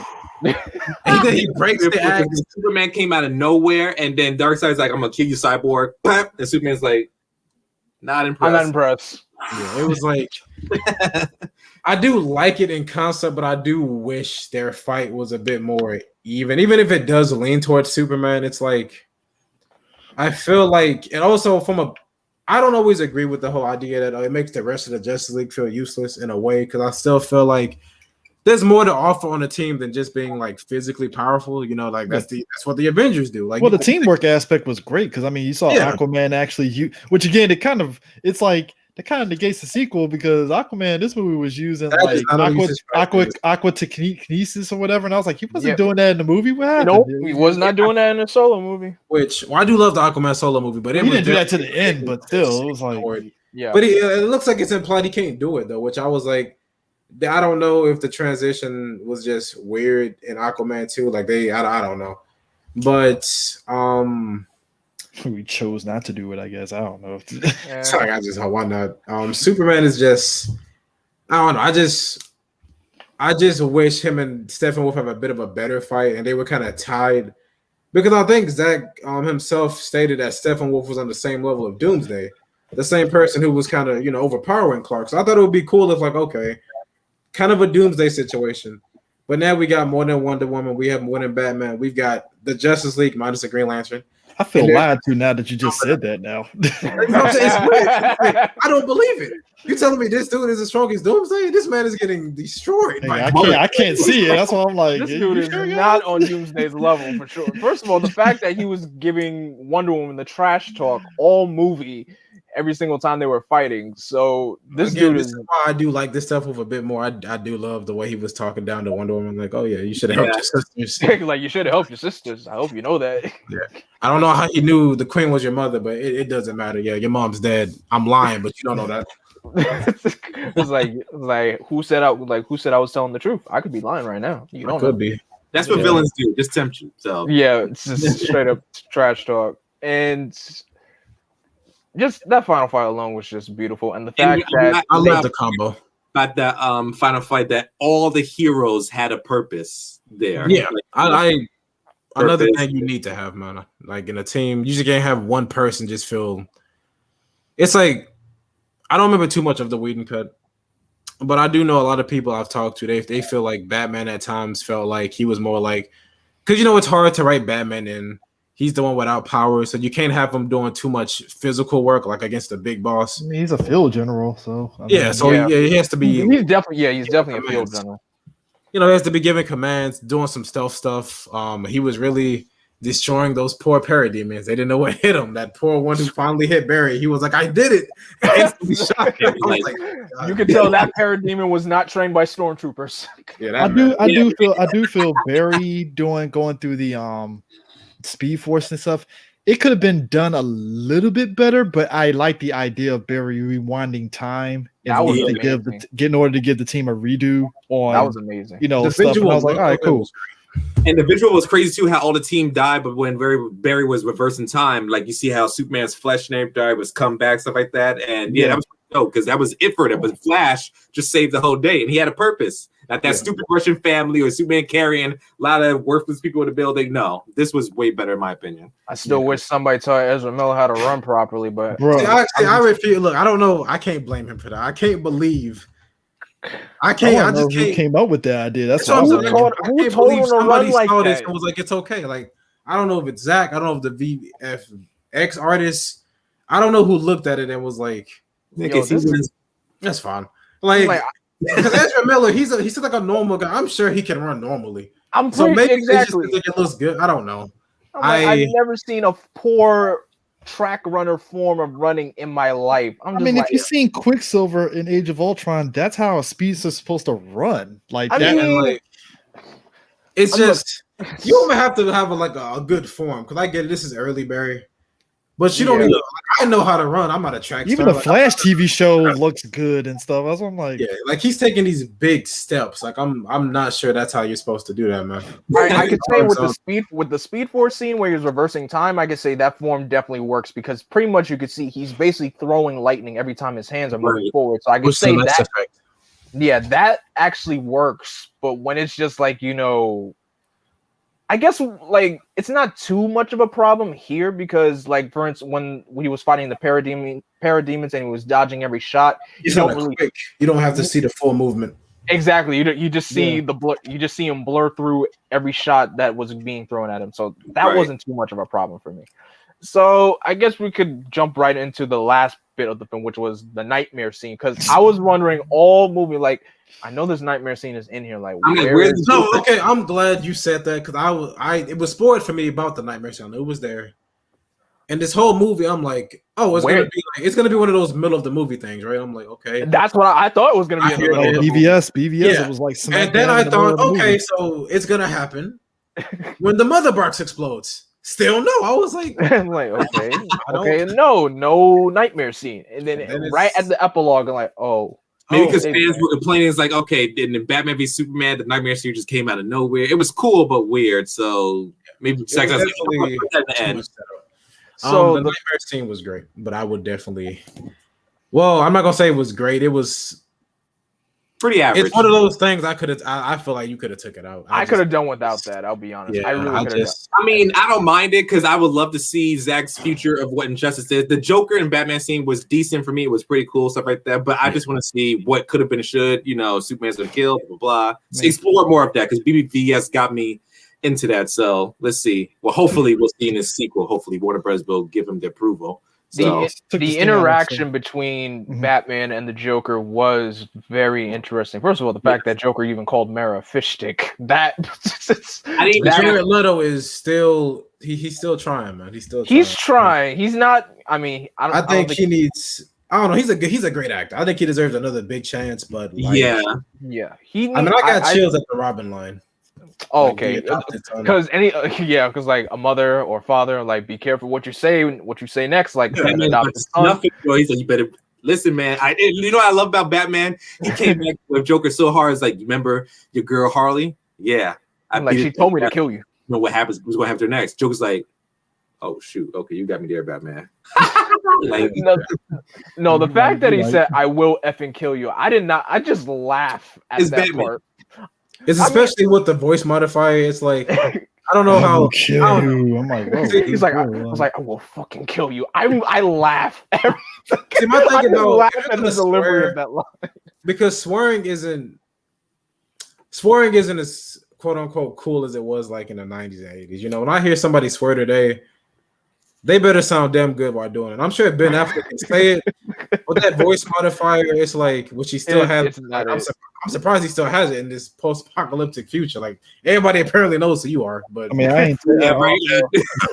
Also, I'm not taking Future Cyborg seriously when he just has a chain gun attached. I'm like, what is that? Okay, what the fuck is the point of the cloak?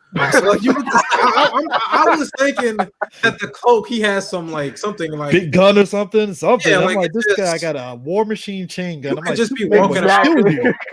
Yeah, you could just be walking around like how you usually do. Like I don't know. That was weird, but that is true because there's nobody around. Everyone is exterminated, so you can take off your voice modulator and Cyborg. You can take. That's a good point. I think the cloak was just there to make him look like he belongs in this post-apocalyptic. Or it's supposed to be like a blend-in because I pretty much at this point everybody was wearing like specific cloaks. Mara was wearing a cloak. And just even I hated Mara's line so much. Okay, first of all, Mara, I feel like she had served no purpose in this movie. The fact that Amber Heard had to use like a fake British accent. I was going to say that because I was watching the Aquaman movie, and I'm I think I'm like, girl, you ain't British. Completely, they was like, nah, we ain't gonna do that British. Oh no, why though? Because it's like there's no foundation for Mara being British in the comics. She's fucking Atlantean. I mean, you can make her speak up. I don't know. It was weird to me. Also, her whole line about you don't know how it feels to lose somebody you loved. Mara, we are in a post-apocalyptic world. We all live in a society, sir. We live in a society, man, where everybody you love is dead. Yeah, also, this would be Mara before her, because this is like the implication I get. Her and Arthur couldn't have been together that long, like really, because the dark side must have invaded pretty soon. So I'm like, what are you talking about? Like, you think I like to be surrounded by this fucking desert? Like, you see who I'm bringing with me? You think I like that fucking clown? Like, of course I lost people. I hate that line in movies. Like, you don't understand how it feels like to be me. I'm like, Mara, shut up. It's a woman thing. I don't know. This is an older Batman too. You know, I'm like 50 years old, bro. I'm too old for this shit. Like, Mara, shut up. I think Batman's single. It's like I'm over it already. I've seen death around me my whole life. Like, you don't know nothing. Like, Mara, hush. Oh, Jesus, bro. Like, I just. Yeah, the nightmare scene was certainly interesting, especially for setup purposes. But I don't know. I mean, what is it exactly setting up? Because like in BVS, I always felt BVS it was setting up the idea of what happens, like Bruce's fear of Superman being evil, right? Mm-hmm. That's why I always assumed that's what it was, and then they just threw in the dark side thing as like an angle or something else. But like, I still felt like, what is it serving? Because I think it undercuts the mother box stuff that they were really pushing in the movie. Yeah, I don't know. I know it's trying to set up something. I can't say what. It could have been out the movie. That's definitely that and the Heim to me are like the biggest examples of easy cuts for me. Like I wouldn't need it especially because it's an epilogue. So you didn't even try to like make it work with the movie that's already being told. You're making it like that could have been like a little short. Like if these movies were still going, that could have been like a middle short and like HBO Max. Like it wasn't a bad scene. No, but again, you can tell it's only there because why not? It's HBO Max. I got 4 hours, right? There's shit. I got the footage. Why not? I would like to explore more into that world like that because it's like I said, it's very interesting. That's why I say I hope if they can, Warner Bros. Gives Zack Snyder the green light to at least make his Justice League 2. Even though if Warner Bros. Don't want to do it in the film version, give it to us an HBO Max version. There's some people like, okay, you want to go to movies, see the light version, just DC, be my guest, but you want to see Zack Snyder's version, HBO Max, and see the Nightmare stuff. Let's go for that. I'm into that. So I got a feeling that if we didn't have HBO Max, they might have done this as like a Blu-ray release, a special edition. And they're going to release it on 4K Blu-ray anyway. So no, I'm saying that if it didn't get HBO Max, I had a feeling that at most they probably would have sold it on Blu-ray. Yeah, and maybe if they put it out in the theaters, if we didn't have COVID, it would be like, well, it's up to you if you want to go see it for a week, I guess. But I think a big factor of this movie. Like, not to hate on the movie, because I don't think this is the movie's fault, but this is definitely more of HBO Max being smart. There's a product that people want. I don't think this movie would have. I don't think the Snyder Cut would have seen the light of day without HBO Max because they're they're definitely using it as more like a. Again, no shame on them because they're a business, but they're also helping fans. But it's definitely like a selling point for their streaming service. I personally love HBO Max. I think it's great. I think it has a lot of content varying. Oh yeah, like a lot of stuff from my childhood, a lot of stuff. more adult content. I think it's a great streaming service. Frankly, I think as a whole, it's better than Disney Plus. Disney Plus just got more I'll definitely have to take you there on that one. I don't know. I mean, I think Disney is starting to finally hit a stride. Disney Plus is like my best friend. The only thing is just Disney just needs to lower that $29.99 price a little bit when they're trying to stream movies like Black Widow's gonna come out with. I'm not paying $30 for that mess. I don't care. I waited this long for Black Widow. I'll wait. I'm gonna pay for that price though. I don't care. So yeah, people will pay. I mean, people pay for it. People pay for another movie that a lot of people didn't think they cared about. Like, I mean, people pay. I mean, apparently people pay for. Yeah, people pay for the Raid and the Last Dragon apparently more than Mulan. So clearly there's a market for it. Yeah, I'm sure they'll pay for Black Widow. Like there's a market. Of course they will, because you know how MCU fans are. They really want their stuff and they want it now. So I'm not surprised. I mean, if I was in their shoes and this was like, let HBO Max come out with that Green Lantern series tomorrow, but they ask, we're gonna need exactly like, let's say $60. I'll be like, oh, you know what? I'll give you $60. We'll see what's going on. I can't even fault them for that. If I'm really into it, I can't. And that was the thing. They sold the Snyder Cut like before they did that deal to have the movies that's supposed to go to theaters day and date and stuff. Mm-hmm. Snyder Cut was like the thing of, oh, we're gonna put Snyder Cut on HBO Max. All right, I guess I'll get HBO Max now. Yeah. So I hope that the HBO Max thing. I hope the Snyder Cut helps HBO Max. I do think it's a good service. I do think the biggest fault was their first big movie that was supposed to be in theaters, as you know, was Wonder Woman 83. It did not do the best. Oh, yeah, my bad, 84. And it didn't do the best, like, critically, about how many people really liked it. It did okay. It was passable. I still It's definitely not what they wanted, because they definitely wanted a, like, super successful first, like, film. So the Snyder Cut seemed to be giving them something like that. Hopefully Kong and Godzilla and Mortal Kombat. I know both of those got a lot of stock.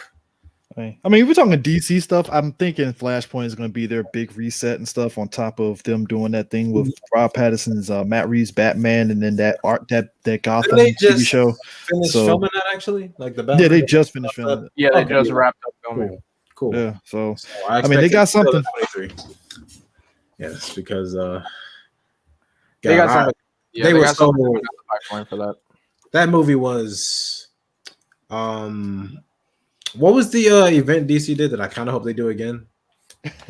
What an online event instead of like, because they couldn't do like Comic-Con or anything. What did they call it? Oh, DC Fandom. Yeah, DC Fandom. DC Fandom was a overall mixed bag, but I really did enjoy it. Day one was great. The first day was better. Day two had problems with. They had technical glitches and everything. Yeah. Oh, breaking.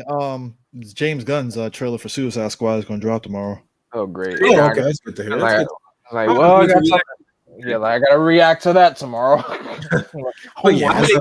Suicide Squad movie, because I was not a fan of the previous Suicide Squad movie. I've not watched that. Rewatched that. Yeah, even though Will Smith and Harley Quinn was a highlight for me, but that whole movie, I watched it again and I was like, James Gunn, he's leaning towards Golden Age Suicide Squad, so it's I think works very well for, because I feel like the best and worst thing about the Suicide Squad right now for me is they're a household name, but they're also a household name, so they're a bit more scared to kill off. Like, Harley, Deadshot, Boomerang, they're usually going to be safe. That's why I like the current. Or you think they might be safe. And Flag. Everybody knows Rick Flag because they'll usually be safe, especially in the comics, which is why I think the latest run, a lot of people love it because it goes back to the roots of like nobody's safe. Yeah, like nobody feels that they have plot armor, which I think James Gunn is doing smart. Like you look at James Gunn and his cast, you're like, it's gonna be a lot of misdirection in that film. I can only see some of the people who are gonna die, and I know it will be some people I'm legit. It's gonna be people we gonna think. Like my boy Prime is thinking that Captain Boomerang is gonna be gone. I'm curious to see how Polka Dot Man. If he makes it, bro, I swear to God. If Polka Dot Man survives to the end of the movie, I'ma laugh. Have you heard that theory going around? What's that character John Cena's playing? Peacemaker. Have you heard the theory going around? What theory is it? It's like the theory that he's gonna be the first person to die, like the first, like, and all this hype just for nothing, just for a big joke. I don't And care I'm like- about his character. I really don't. Even though I he's getting mean, his own they're putting a series. lot of stock in the Peacemaker, So, because you know he's also they're bringing him back in the comics as the lead of the next Suicide Squad. I'm like, they're putting a Yeah. lot of stock into this character. Like, he's- Yeah. I mean, but that's the rotation of comics, which I enjoy, is that when you get those obscure characters finally getting prominence when they get used, right. it's like, all right, cool, dope. You know, like Katana, seeing her in Suicide Squad, even though she's not really a kind of Suicide Squad member, it was like, all right, that's interesting. Katana as a character with, she's definitely like, she has a, I don't know, like those last few years, they were pretty big for her because Arrow was using her. She was in that short-lived DC MOBA. Suicide Squad used her. Yep. She's like Cyborg. I was like, she's not one of my favorites, but I was like, okay, this is like they're pushing her. She's still a great character. Yeah, I was like, DC's ready to push her again, and like, they didn't. But they, you know, whatever. Like, But yeah, I'll just be excited I had her. So one thing I want to bring up is definitely the stuff that occurred behind the scenes, because this is the reason why we had Martian Manhunter in the first place. Originally, it was supposed to be It was supposed to be John Stewart. We were supposed to get Green Lantern in that final scene where Bruce comes to his porch, and you know that was supposed to be John Stewart, but WB was like, nope, we don't want you to do that. We're doing a movie. Yeah, we're doing a movie, or like we got a TV show planned for him. Like, we don't need you to do that. So the top number one villain for me in DC is Warner Brothers. That I'm just leaving that out there. I'm just like, I don't get my thought. I just don't get it. Like, we can have like 300 Supermans. We can't have like a couple Green Lanterns. Like, Exactly. Especially when Green Lantern is there are so many Green Lanterns. You can have the show be about a whole different. It's not like Superman where it's like, oh look, that's Clark Kent. I think they wanted to kind of like put their stamp on Green Lantern and kind of right the wrongs and stuff, and they didn't want Snyder to kind of like touch it. And then all of a sudden everybody's like, okay, so where does this take place? And you know, that kind of stuff. So I'll forgive it if they do something with it, but that Green Lantern show they're working on, that's gonna be they released a lot of names. Like, I'm excited for it, but something that really stands out is the Lantern names, because I think they might have hinted it'll be an anthology series of multiple different lanterns. I mean, it's a Guy Gardner's in there. I was like, hell yeah, but the names that they excluded, which I always thought was very interesting, is they excluded both Hal and John Stewart. Yeah, and they're going to use them in the movie. They're going to use them for a movie. I don't know if we expect the buddy cop or what. But, movies, or is it Green Lantern part of the DC movies, or this is just an own TV show of his own? I don't even. The TV show, we have no idea, but apparently Hal and John might be in the movies, because even in that little, that little opening they've been using for a few years now with their DC films and TV shows. Right. Yeah, like you look closely and you see like the core Justice League are in the middle. Right. But you also see John and Hal with them, like both of them. Like, John is standing right next to them, and Hal is like right above them in the sky. So it's always like, I don't know if they plan on like that rumor of them doing a buddy cop movie, like a space buddy cop with Hal and John. Right, could be interesting. I just want, I don't know. I want to see what WB has planned, because if they don't really have anything planned, then they might as well have to just let Zack use them. Yeah. And the fact how at the end of this kind of throws this whole Zack's original plan, the whole Unite the Seven plan, out the window at this point. So I'm just like, use Martian Manhunter. I've seen so many people argue, oh no, he was talking about the oceans on a Justice League poster. Nah, bro. He said Unite the Seven.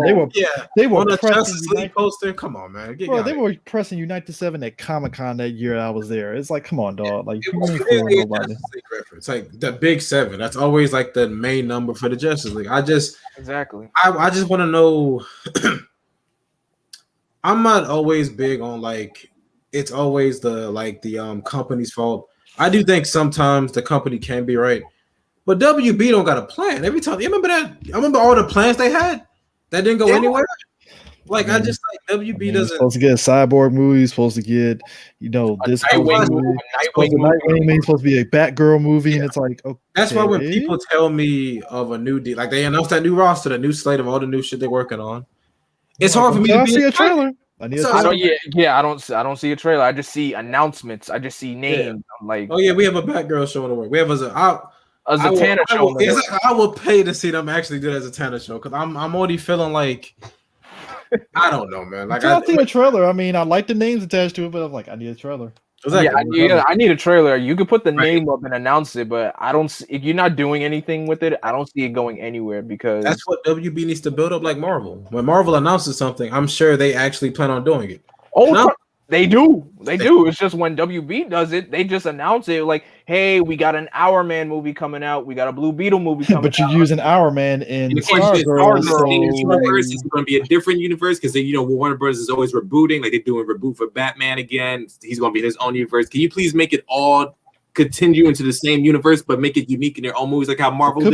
Could be what Flashpoint is. That could be what Flashpoint is because, like they said at DC Fandom, because of the Crisis Infinite Earths special crossover on CW, they now realize like, oh, we have free reigns to do whatever we want. I'm like, y'all could have been doing that before y'all were doing Crisis. I mean, like y'all could have done that before y'all started doing Crisis. So the fact that y'all were holding yourselves back because we don't want to have more than one Batman, we don't have more than one Superman. I'm like, you don't want more than one Suicide Squad. And Lois announced next like 6 months later, and I just don't get it. Like they're shooting themselves on the foot, basically. When your TV side has basically done everything, they did their own Justice League, exactly. They did their own Crisis on Infinite Earths. Like they're doing. They literally did their own like Green Why Arrow. Has the CW Green Arrow and Flash is literally the Batman super equivalent of World's Finest when they did that crossover. Exactly.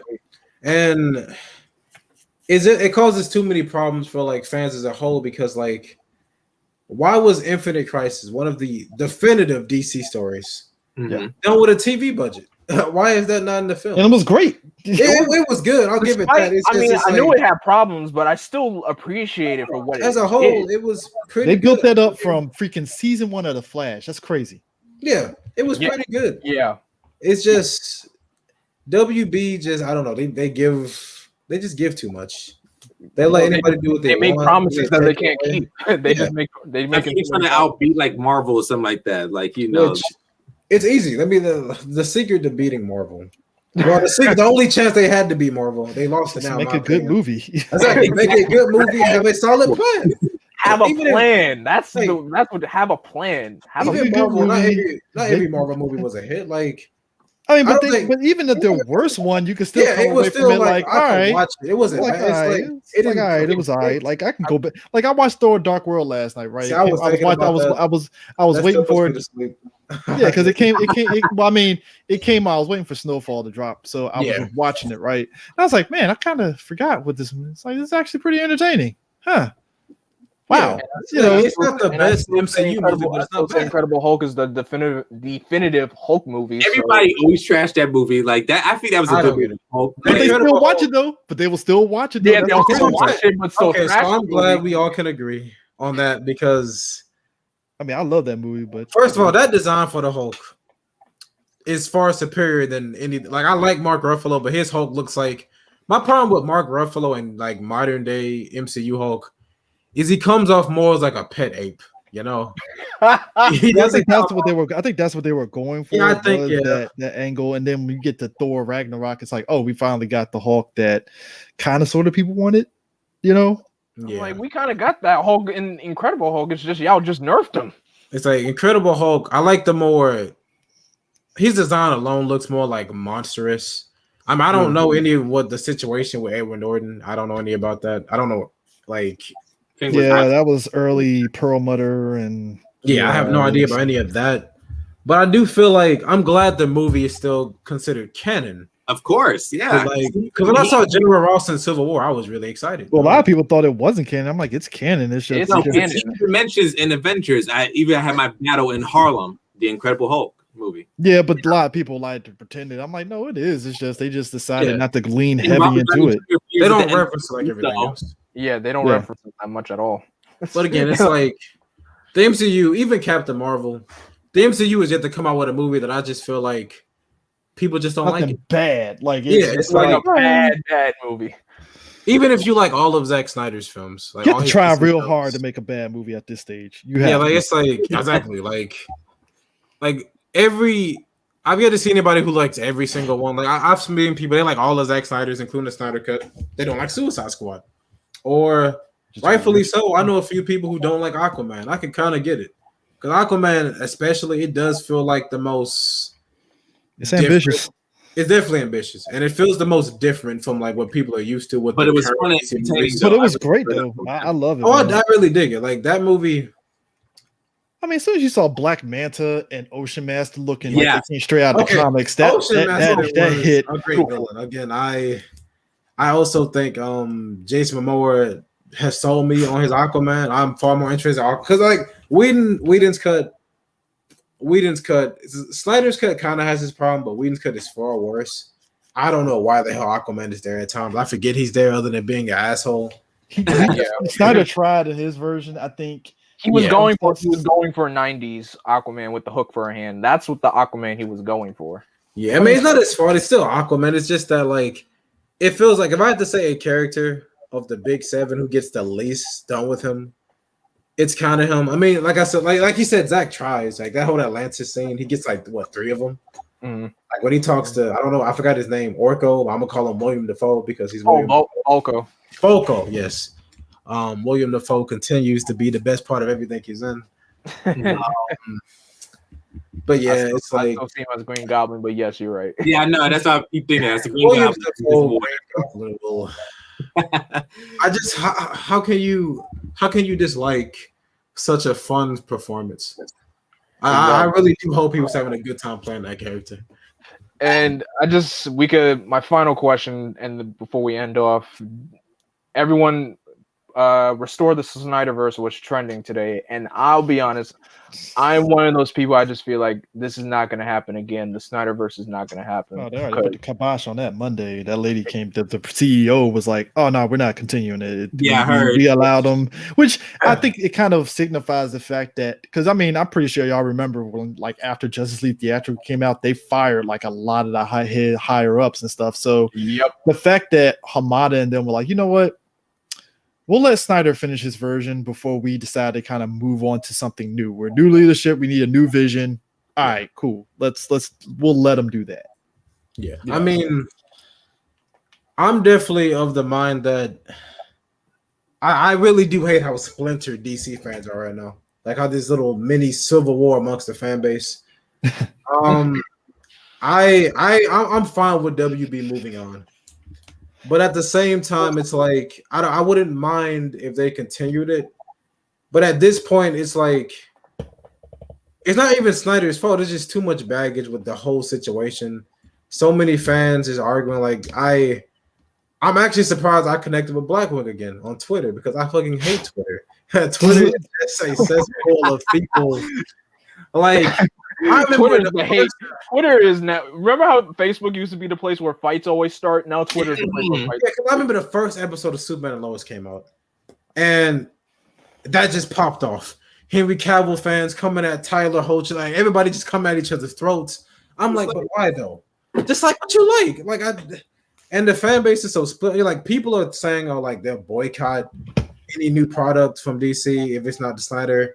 Yeah, it's like yeah, though. I mean, there are certain things that we as Marvel people wanted since Phase 1. I remember a lot of folks were like, "Oh man, they need to put Black Panther in Phase 1," and I was one of those people like, "Why?" Like, yeah, just like look. Like, I'm just okay. Yeah, Marvel fans not as bad, but like Marvel, y'all eating, bro. Like I'm a bigger DC. That was fan. Phase 1, and I'm like, exactly. Like it just started. Like, give them a chance to start something. Sometimes the Marvel fans have problems of their own. Like some people even the MCU stands may even forget. Like y'all do realize Marvel Comics was a comic brand first. Mm-hmm. People be forgetting that. I'm like. Yeah, it wasn't the MCU first. It was called Marvel Comics first. Yeah, I mean, I'm all for supporting a director's vision, but I'm like this: if I'm a person that was a huge Snyder fan, I'm just happy that he was able to. The higher ups afforded him the opportunity. And like, now, look, we'll let you finish for everything. No, it's like Jesus. and doing the movie and not getting paid for it. That shows true dedication to fans, stuff like that. Exactly. I feel like this whole project was just it was goodwill, and now I think Snyder probably may want to continue, but I think he's respectful enough to understand where it's like, yeah, if y'all don't want it, sure, whatever. You know, I'm not gonna like let it mess with me. But his fans, they coming for blood, and I'm just like, I was like, yeah, y'all don't so much go, money like, off of it though. Yeah, it's like y'all disrespecting Zach like this personally. I just feel like if he can let it go, like, and Zach is like, he's the kind of dude, if he feels some type of way, he'll say it, like, again, I don't agree with his views on like DC characters, but he has his views. He's It's a solid take. with them. Yeah, it's a different take. It's a different take. It's called an adaptation for a reason. And he like, I hate when people come at him like their throats. Like I don't believe in like comic book fans always know best. I don't believe in that. I do believe comic book fans deserve a certain amount of respect. Right. Because I've been reading this character for 30 years, and it's like, oh, I mean, I'm not 30, but like I put a lot of time with these characters. Like, and it's like then some random guy will come up and you're like, especially in Marvel, I swear, but these Marvel fans, I'll be telling you, like, bro, I just don't get it. I think it's just one of those things where it's like you enjoy it. Like, look, I'm not the biggest fan of the Venom movie and stuff. I think that movie could have been better, and they just Sony half-assed on it personally and stuff to me. But whatever. Yeah. There were a lot of people that came out that Venom movie like Venom is the greatest thing ever. I'm like, it could be better. I'm just like, I actually do. We can argue that too because some person keeps saying, "Yo, Batman and Robin was the best movie ever." Okay. That's sin in my eyes, but all right. But anywho, I pity that person. Batman and Robin is a fun film. I'll give it that. It's a fun classic. It sells Happy Meals. Exactly. I can watch, but I think, in my opinion, because I enjoy the Snyderverse. I enjoy Man of Steel. I love Man of Steel. I love Man of Steel as well, man. And have a fair point with Batman v Superman, the ultimate version, not the theatrical version. Ultimate version I can fare with. And just a vision with Justice League. Like, I see where his vision is going and stuff like that. And all DC has to do is say, listen, Zach, we see your fans. We see your positivity. If you could just come in and just do a little film, like just give us Man of Steel 2 and just work out your character's development in each movie. Don't rush it. And once you have it developed in a lighthearted way and stuff like that, then you should be good. So he needs a no guy there to be like, all right, Zach, we're not doing this.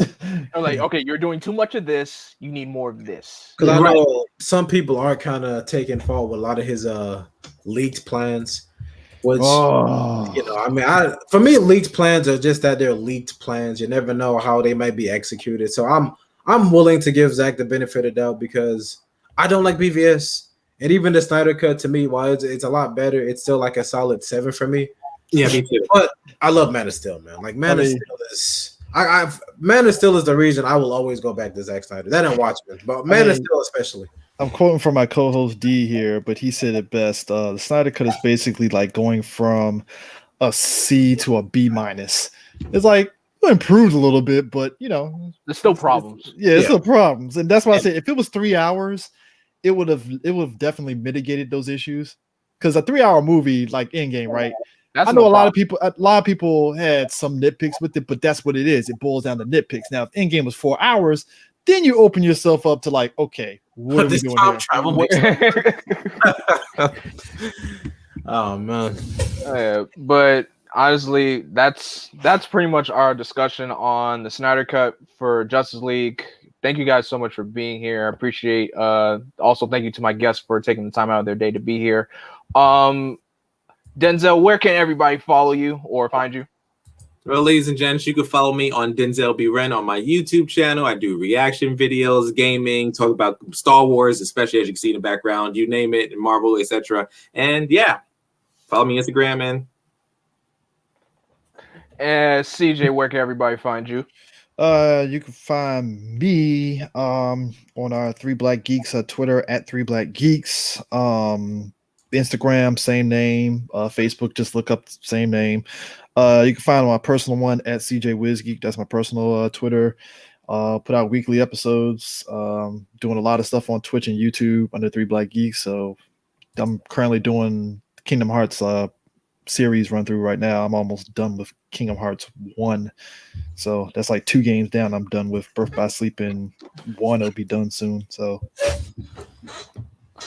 nice, and definitely give 3 Black Geeks a listen because these guys do the work. They really show that hey, us Black people, we know our stuff. So I definitely appreciate CJ and the rest of the crew on Three Black Geeks doing what they love, like sharing the Toku love for Tokusatsu, for classic films, even films that are predominantly white that people like that Martin Scorsese say this is cinema. they do it all. And Tex, where can everybody find you, man? Oh, that is a wonderful question. So, you can find me on. You can see my name and profile, like the detective. I have a YouTube channel, only 3 subscribers. I recently made it to try and start talking about it. My first video was gonna be about the Snyder Cut, but now maybe something different.